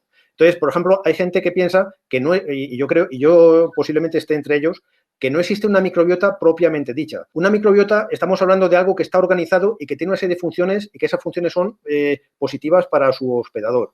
Y lo que se está viendo es que posiblemente haya microorganismos que puedan llegar al pulmón y que puedan llegar a nivel, digamos, cerebral, puedan atravesar la barrera. Por ejemplo, en caso de problemas, Streptococcus agalactiae, por ejemplo, o Listeria monocitógenes, puede atravesar la barrera hematoencefálica de tal y puede llegar y tal. Entonces, Claro, el problema que tienes es cómo lo controlas eso en personas sanas. Obviamente no lo vas a poder analizar, como aquí dice, nunca jamás. La polémica un poco en torno a esto viene en personas fallecidas que se han analizado cerebros y tal, se han hecho y tal, y se ha visto que hay ciertos microorganismos asociados a los vasos sanguíneos y tal. Pero digamos que es una microbiota rudimentaria, lo cual te dice que es posible que lleguen microorganismos a este tipo de lugares, pero que se controlan de una manera muy eficiente en casos de salud. Entonces, al controlarlo de una manera tan eficiente y tal, pues la controversia es si eso se puede llevar microbiota o que te llegan microorganismos aislados. Luego, para no querer dejar también, como se ha comentado, lo del el colon irritable en los niños y en los adultos, y tal, el colon irritable sí que ves alteraciones grandes, pero, por ejemplo, suelen ser, aunque hay veces que son difíciles de separar, pero suelen ver diferencias importantes a nivel metabólico, a nivel inmunológico y a nivel de microbiota, por ejemplo, en comparación con enfermedad inflamatoria intestinal, Crohn, colitis ulcerosa, todo este tipo de cosas. Pero lo que ves es que normalmente hay una alteración funcional, microorganismos que están produciendo metabolitos que, por ejemplo, contraen las fibras musculares a nivel intestinal, con lo cual lo que hace que las heces no puedan progresar adecuadamente. Entonces, ves, por ejemplo, en los cólicos del lactante, que también son frecuentes, cómo ese tipo de alteraciones pasas. Tienes asas intestinales muy dilatadas y otras muy comprimidas, y cada vez que las heces van pasando por un sitio comprimido le cuesta y tal. Lo que se está viendo es que hay diferencias entre los adultos y los niños, pero son cuadros relativamente parecidos. Lo que pasa es que digo que una cosa es algo parecido a un colon irritable, porque haya, digamos, por otro tipo de problemas, por un cólico lactante que a veces es difícil diferenciarlo, y lo que es un colon irritable de estos ya puros y duros, ¿no? Que se diagnostica peor en los niños. Vamos, Pues, si que ya pasamos al respiratorio, que me he ido por ahí, y volvemos a hacer.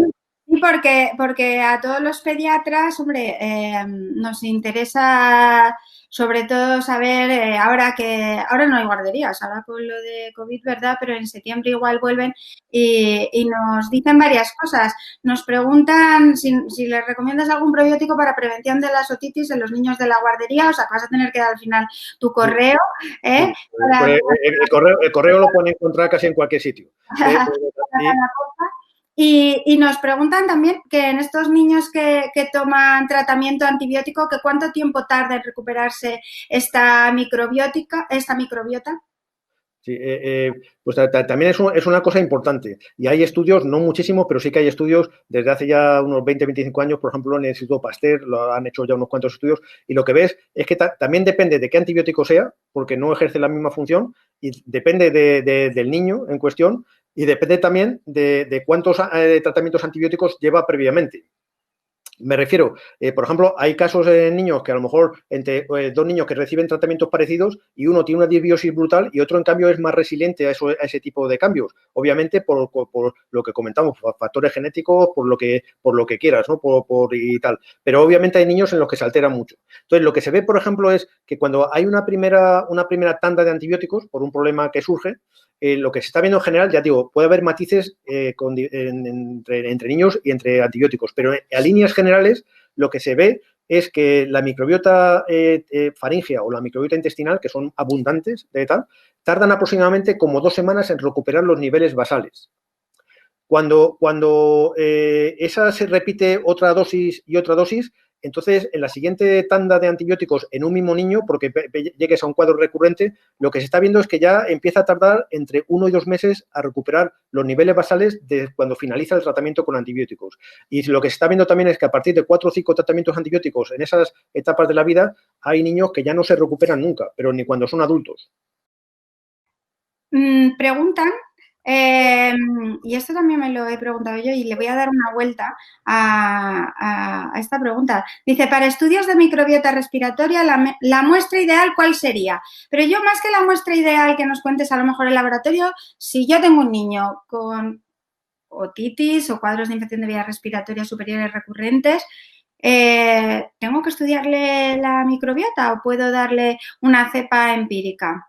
Las dos cosas. Si tenemos que recoger muestra y luego ya una vez que si me dices que hay que recoger muestra, ¿cuál es la mejor forma de hacerlo?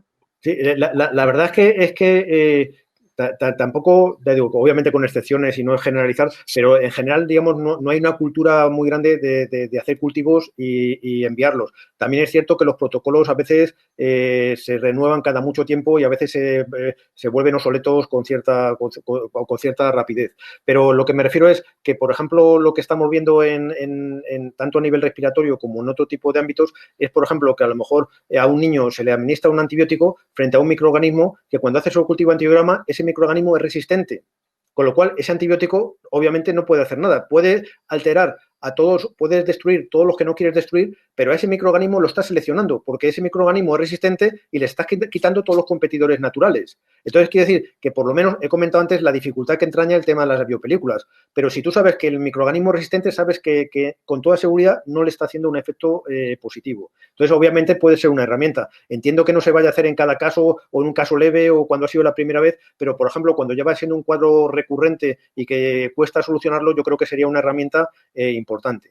Ha habido también mucha controversia sobre qué muestra es representativa del tracto respiratorio superior, de las vías altas, porque obviamente, como comentaba antes, puedes coger una muestra nasal, con un frotis nasal, un lavado nasal con suero salino, puedes coger un frotis faríngeo, nasofaríngeo, orofaríngeo, puedes coger muestra de lavado bronquial y tal. Lo que se está viendo, y ha habido, ya digo, estudios con todo tipo de muestras, pero en estos últimos 4 o 5 años ha habido estudios grandes, comparativos, de cogiendo distintos tipos de muestras y ver qué es lo que tienen en común, si son similares o si son diferentes. Y, por ejemplo, lo que se está viendo es que una muestra de lavado nasal o una muestra de frotis faríngeo suele ser representativa incluso de cosas que están pasando a nivel pulmonar, de tal manera que no requieres ir a una muestra invasiva para verlo.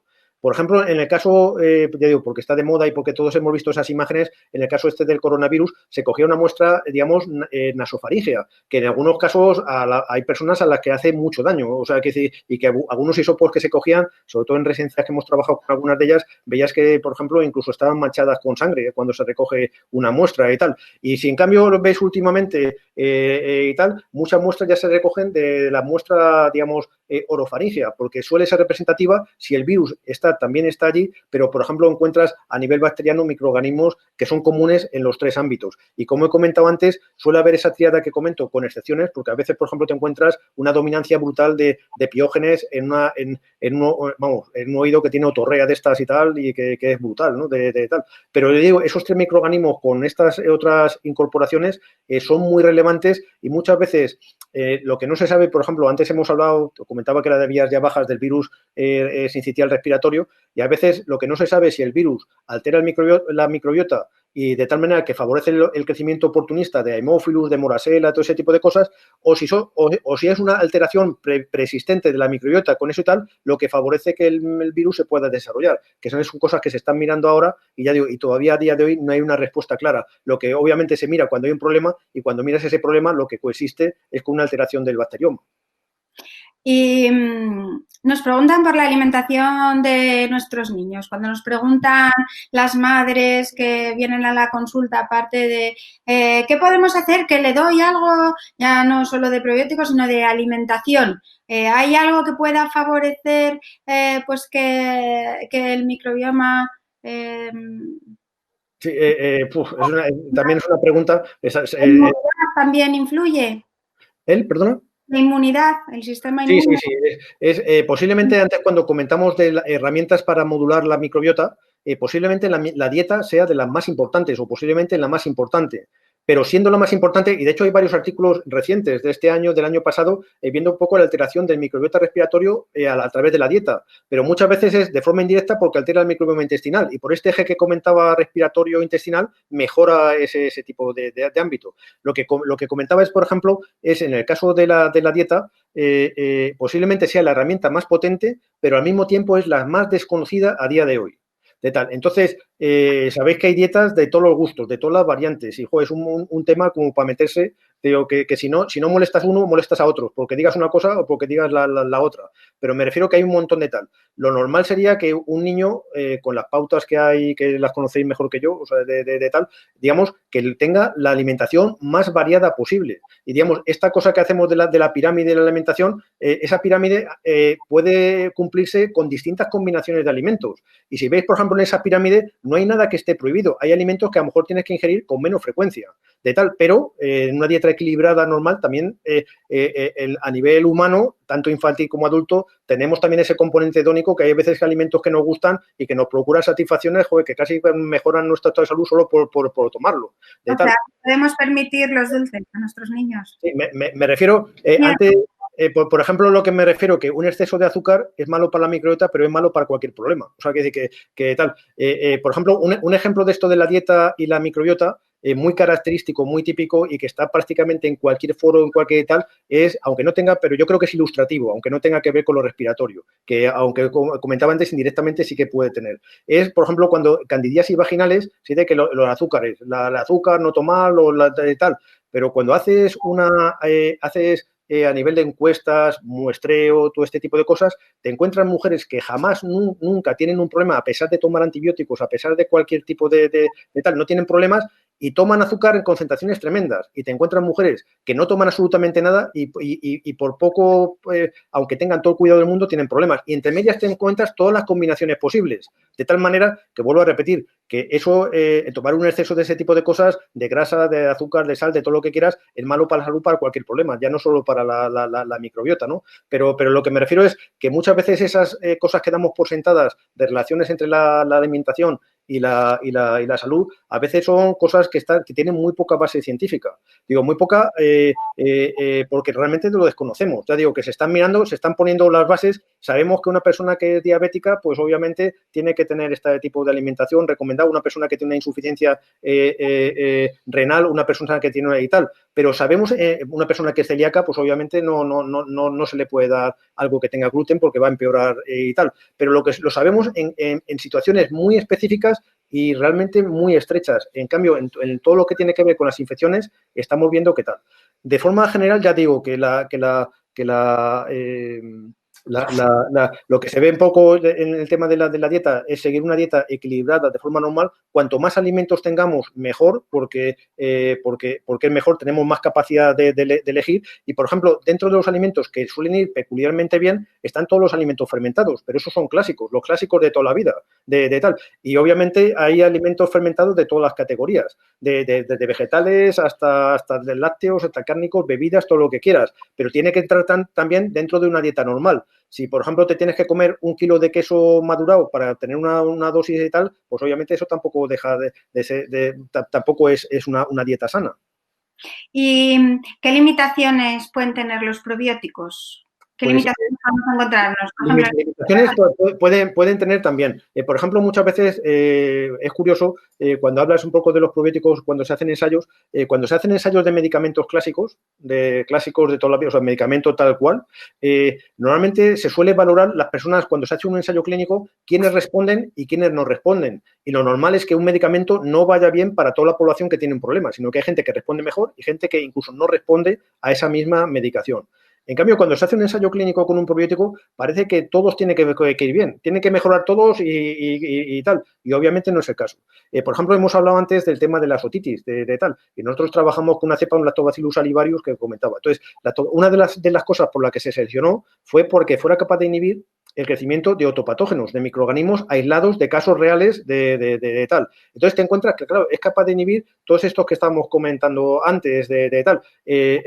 Pero, por ejemplo, inhibe mucho peor Enterococcus fecalis. Enterococcus fecalis puede causar otitis, pero es un agente minoritario de otitis. De tal manera que si tienes un problema con un Enterococcus fecalis, pues a lo mejor en un 5% de los casos no te vendrá bien para tratarlo, pero en cambio, frente a otro tipo de agentes, por ejemplo, te va a venir mucho mejor y que es mayoritario. Entonces, lo que me refiero es que muchas veces creamos expectativas sobre los probióticos que no son reales, en el sentido de que un probiótico tiene sus limitaciones. Lo que tienes que intentar, como es el caso de esta cepa del Lactobacillus salivarius, el PS7 que os comentaba, es que realmente vaya bien para un número lo más amplio posible de casos, sobre todo la prevención de este tipo de cosas, pero puede tener, obviamente, limitaciones. Muy bien. Juan Miguel, y no podemos olvidarnos de la pandemia y del COVID. ¿Algún papel de la microbiota en COVID, incluyendo Está ahora también lleno de webinars sobre esto, sobre este tema, porque es interesante. pequeño aperitivo que nos diga. Sobre todo pensando que es un problema en el que actualmente, de momento, obviamente, todo el mundo desea que haya una vacuna lo antes posible, pero va a tardar un tiempo en que haya algo realmente disponible y generalizado. Tratamientos, ya veis que se han probado ensayos clínicos con muchos medicamentos, porque realmente tampoco se conocía exactamente qué medicación podía ir mejor y tal. Y ha habido cosas que se han empleado y cosas que se han vuelto para atrás porque se ha visto que incluso pueden ser peores que el propio tratamiento. El tema del COVID con la microbiota es interesante porque el COVID provoca una inflamación, una cascada inflamatoria tremenda en aquellas personas en las que va un cuadro severo con hospitalización y que en algún caso obviamente puede derivar en la muerte. Entonces, esa cascada inflamatoria suele ser en personas con ancianos o personas que tienen una predisposición pues, con problemas respiratorios ya de base importante, diabetes, que también se comenta, problemas cardiovasculares. Y es curioso porque ancianos, problemas de estos de pulmonares ya importantes, normalmente tienen en común que tienen una disbiosis tanto intestinal como respiratoria. Entonces, digamos que por ahí puede haber una base en relación con la microbiota. La otra, sabéis que, por ejemplo, el COVID interacciona con las células del epitelio, tanto del respiratorio como intestinal, a través de los receptores AC2. Y los microorganismos, algunos microorganismos pueden interaccionar con esos receptores. Entonces, que tengas unos u otros puede hacer que seas más susceptible o no a ese tipo, que tengas un cuadro asintomático o que tengas y tal. Luego, por otra parte, es interesante también porque lo que se está viendo es que, por ejemplo, otro de los problemas, aparte de la inflamación esta masiva, la cascada esta inflamatoria en los casos graves, es que en los casos graves también hay sepsis que ya no se pueden controlar. O sea, me refiero, y te encuentras por oportunistas ya por bacterias que ocupan las lesiones que ha causado el virus y que causan estas infecciones secundarias que pueden ser relevantes. Entonces, para controlar este microorganismos oportunistas también puede ser interesante. Y luego, desde todo punto de vista de la microbiota, es que dentro de los tratamientos se suele dar corticoides, que son inmunosupresores, o también se dan antibióticos para evitar impedir estas infecciones secundarias. Hemos antes hablado de las resistencias a antibióticos y, por ejemplo, en cuadros muy severos que personas han muerto, por ejemplo, por infecciones por este tipo de bacterias, de estas clásicas que hemos hablado, de Haemophilus, de estreptococos y tal, que eran resistentes a los antibióticos que se les estaban dando, con lo cual ya no había manera, aparte de que la persona ya estaba muy deteriorada en otras funciones. Pero me refiero que, por ejemplo, para paliar el tratamiento, las manifestaciones gastrointestinales, diarrea, tanto por la propia infección como por el tratamiento asociado a la infección, son dianas para la microbiota. Se han dado de forma empírica y vuelve aquí un poco a esto que un poco que el pez que se muerde la cola, que muchas veces el problema es ¿cuál es la más indicada? Pues obviamente se están probando varias y se están viendo que hay algunas que no son eficaces y otras que pueden controlarlo mejor. Pero me imagino que hasta dentro todos los ensayos que hay ahora en marcha, que yo conozca, hay 3 o 4, digamos que todavía no hay los resultados. Me imagino que en unos meses pues se sabrá qué resultados puede haber, sobre todo de cara si puede haber, nadie sabe exactamente lo que va a pasar en el futuro, pero pues si hubiera alguna oleada posterior o para personas que si esto se queda entre nosotros, pues pueden ser susceptibles para tratar de mejorar las intervenciones que puedan haber, ¿no? Y Juan Miguel, siguiendo con este confinamiento de la pandemia, nuestros niños han estado en casa, confinados, y muchos padres son fumadores y ya lo hemos advertido, evitar el tabaquismo pasivo de los niños. ¿Tiene alguna relación la microbiota respiratoria con el tabaco? Tremenda. O sea, igual que lo tiene a otros niveles de tal, pero quiero decir que el tabaquismo, sea activo y también cuando es pasivo, cuando es intenso en el tiempo, altera la microbiota, altera los parámetros inmunológicos y altera los parámetros metabólicos en los niños. Y hay veces que eso, que no sabemos.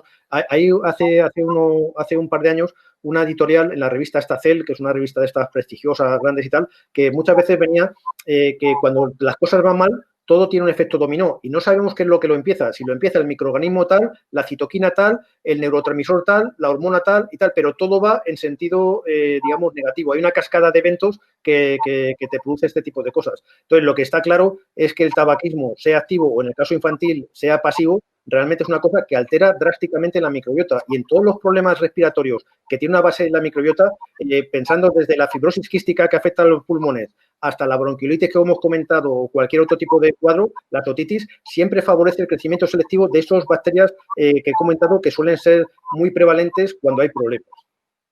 Y en un niño inmunodeprimido, ¿los probióticos son peligrosos?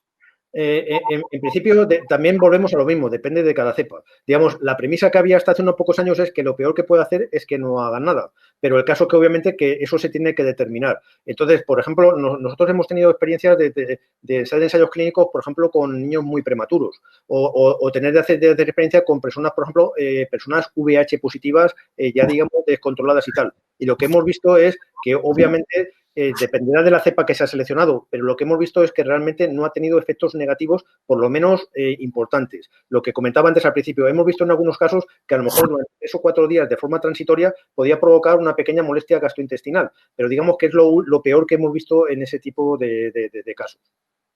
Muy bien.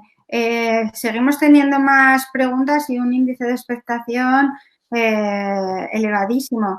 Tengo muchos mensajes que te dan la enhorabuena, Juan Miguel, por esta presentación tan estupenda, pero más preguntas. Dicen, en el caso de los probióticos, ¿solo hay presentación oral o depende del sitio, entiendo, del sistema para la aplicación, para la administración? Y dicen, por ejemplo, ¿en la otitis hay algún probiótico que se aplique en el conducto auditivo? Hay presentaciones, ya digo, posiblemente la empresa que sponsoriza este webinar incluso pudiera traer más datos, pero hay presentaciones, por ejemplo, en gotas ópticas. En gotas ópticas para como una cosa que parece más inmediata de tal. Hay veces que para ese tipo de presentaciones tiene que estar protegido pues, con sustratos oleosos, con este tipo de cosas para que la acción sea mayor. Pero yo digo que sí que hay actualmente, no de una manera generalizada, porque lo que hay generalizado es por vía oral, tal, pero hay alguna presentación por vía óptica. Lo que comentaba antes, que por ejemplo para problemas puramente nasales, posiblemente a corto y medio plazo empiecen a haber presentaciones que sean por vía nasal. O sea, como un spray, un inhalador, que realmente lo que te haga es que la vía sea más rápida y sobre todo que persista más en ese lugar, que no rápidamente se vaya hacia el intestino y el efecto sea, digamos, muy puntual. Muy bien, pues yo creo que, a ver, alguna pregunta más que vienen por aquí. No, felicitaciones, excelente la presentación. Yo creo que no nos dejamos ninguna pregunta en el tintero, que hemos respondido a todos los compañeros que nos han estado viendo. Y entonces, a la pregunta final, ¿se pueden prevenir las infecciones de vías respiratorias con la modulación de la microbiota? Como empezamos, te hago de nuevo la pregunta. Yo creo que por lo menos estamos en el camino de intentarlo. Entonces está claro, ya he comentado antes, que hay alguna cepa ya, por ejemplo, la otitis, que sí que en un porcentaje por lo menos notable de casos sí que ayuda a prevenir ese tipo de cosas y digamos con lo cual reduces el uso de antibióticos para aquellos casos en los que sea estrictamente necesario, que obviamente siempre va a haber casos en los que va a ser necesario de tal. Entonces, y ya digo, pero ese tipo de trabajos también han hecho que otros grupos también lo enfoquen de esa manera, de decir, bueno, pues ya que tengo aquí una preparación para intestino, pues lo uso también para lo que sea, para la piel, para respiratorio, para genitourinario, para lo que sea, y eso no funciona bien. Por ejemplo, hay presentaciones de, bueno, pues ya que pongo el mismo microorganismo y como va a ser para la piel, el mismo le pongo algo de aloe vera. O como al mismo le pongo algo de un polifenol y vale también para urinario. Y al final te vale para todo. Y eso no existe y tal. Entonces, lo que me refiero es que sobre todo tiene que haber una selección muy cuidada de cepas. Entonces, ahora se está viendo de forma incipiente y lo que espero es que eso arrastre estudios a estudios que seleccionen cepas para problemas específicos y sobre todo que vaya respaldado con ensayos clínicos y si esos ensayos clínicos se pueden reproducir de forma multicéntrica con grupos de investigación independientes para ver si se confirman distintos tipos de lugares y por distintos tipos de equipos, sería lo ideal. Y yo creo que a los probióticos, para que sean creíbles en el futuro, es la única camino que les queda. Muy bien, pues yo creo que vamos a ir terminando, aunque una última pregunta está de Yo, Cristina, no tengo prisa, ¿eh? Pero le interesan los prematuros a nuestro compañero. Nos dice si hay algún probiótico específico para la prevención de enterocolitis en prematuros. Sí, eso también es un tema tremendo. Afortunadamente, por ejemplo, las enterocolitis existen, obviamente, de tal, pero la tasa va disminuyendo. Yo creo que también, en parte, en muchos hospitales ya se utiliza la leche humana, incluso donada para aquellos casos, y eso hace que la incidencia también de enterocolitis vaya decreciendo. Otro tema son las sepsis, que las sepsis pasan al revés. La tasa va aumentando porque cada vez son viables niños con edades gestacionales más bajas y obviamente implica un problema de tal. Pero para enterocolitis necrotizantes, vuelvo a repetir un poco lo mismo que pasaba. Se han hecho muchos ensayos y, por ejemplo, incluso neonatólogos, digamos, que sirven de referencia, como Joseph Neu en Estados Unidos y tal, hace años se preguntaba, dice, bueno, sí, pero claro, lo que comentamos antes, los metaanálisis son análisis comparando distintas cepas, distintos objetivos, distintos periodos de aplicación, distintas cosas y tal, y decía, y eso no puede ser, tenemos que afinar. Y, por ejemplo, a día de hoy, lo que él dice es que, bueno, que los resultados generales, independientemente de la cepa, suelen ser tan buenos que para otro tipo de intervenciones preventivas en los niños se han necesitado muchas menos pruebas para hacerlo de forma sistemática. Entonces, digamos que realmente, y tal, lo que pasa, vuelvo a repetir, es posible que haya probióticos en el futuro que vayan orientados hacia ese tipo de problemas. Pensar que la enterocolitis necrotizantes en los niños es un tema también muy complejo, que tiene su similitud con el Crohn, con la colitis ulcerosa de los adultos, por el problema que hay tan intenso y tal. Y es un problema complejo que todavía la patogenia exacta es que se desconoce. Y entonces el problema es que una enfermedad cuya patogenia es eminentemente desconocida es más difícil controlarla. Pero lo que se está viendo es que, por ejemplo, en ese tipo de niños, pensar que, por ejemplo, para evitar las enterocolitis necrotizantes, que a veces aparecen de una forma repentina, muchas veces, por ejemplo, en niños muy prematuros se hace un uso empírico de los antibióticos. Digo, pues como no sabemos, no tenemos buenos marcadores, pues para evitar que tenga un problema ya se lo doy de base. Posiblemente, te digo, la idea es que en medio plazo, yo a corto plazo no soy muy optimista, pero que a medio plazo sí que tengamos ya buenos marcadores para saber a qué niños hay que dárselo y a qué niños no hay que dárselo, e incluso a qué niños había que darle antes, tenemos una otra alternativa que es capaz de corregir ese tipo de problemas. Pues con esto ya ha respondido también a una de las últimas preguntas y es si va a haber pues eso, una especie de antibiograma para cepas, para ver. Y yo no sé si quieres decirnos algo más, Juan Miguel. Pues, Ha sido súper intenso, ha sido súper interesante y... Yo un poco, sobre todo, recalcar que pensar, vuelvo a repetir lo mismo. Cuando hablamos de microbiota intestinal, que se estudia desde hace 30, 40 años de una forma masiva, con mucha inversión, con muchas cosas, y a día de hoy todavía hay grandes lagunas en el conocimiento. Entonces, pensar cualquier otra microbiota que venga después, las lagunas que tenemos son también importantes. Lo que sabemos es que son importantes para la salud y que son importantes para la salud en el sentido positivo cuando todo va bien, pero que cuando se altera también pueden ser perjudiciales a la salud a medio y largo plazo y causar problemas persistentes. Entonces, la cosa es tratar de ir un poco de la forma empírica a modulaciones ya basadas en un conocimiento más estrecho. Y obviamente se necesitará un poco de tiempo. Siempre un poco comento, aunque parezca una tontería, que en la fase esta de modulación de la microbiota estamos, ves la película esta 2001, una odisea espacial, estamos en la fase de los huesos, ahí dando palos ahí de ciego, porque empíricamente, porque es en la fase en la que estamos, porque no conocemos más. Pero me refiero que el conocimiento también progresa rápidamente y lo que esperas es que en 15, 20, 50 años la forma de manejar este tipo de problemas haya mejorado sustancialmente. Muy bien, pues yo creo que con todo esto damos fin a este webinar que yo creo que nos ha resuelto, Juan Miguel, un montón de dudas y que... A mí me quedan muchas dudas. Espero que a la gente le queden muchas. Cuantas más dudas quedan, mejor, porque es mejor para mejorar.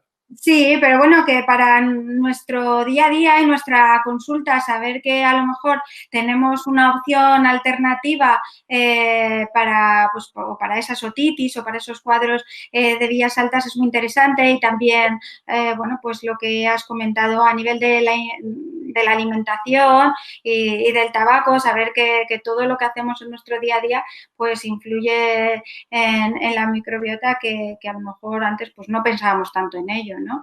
Así que la verdad es que el número de asistentes, lo estoy viendo aquí, ha sido un éxito. Todos nos felicitan en el chat, pero desde luego, Juan Miguel, yo estoy encantada y he aprendido un montón.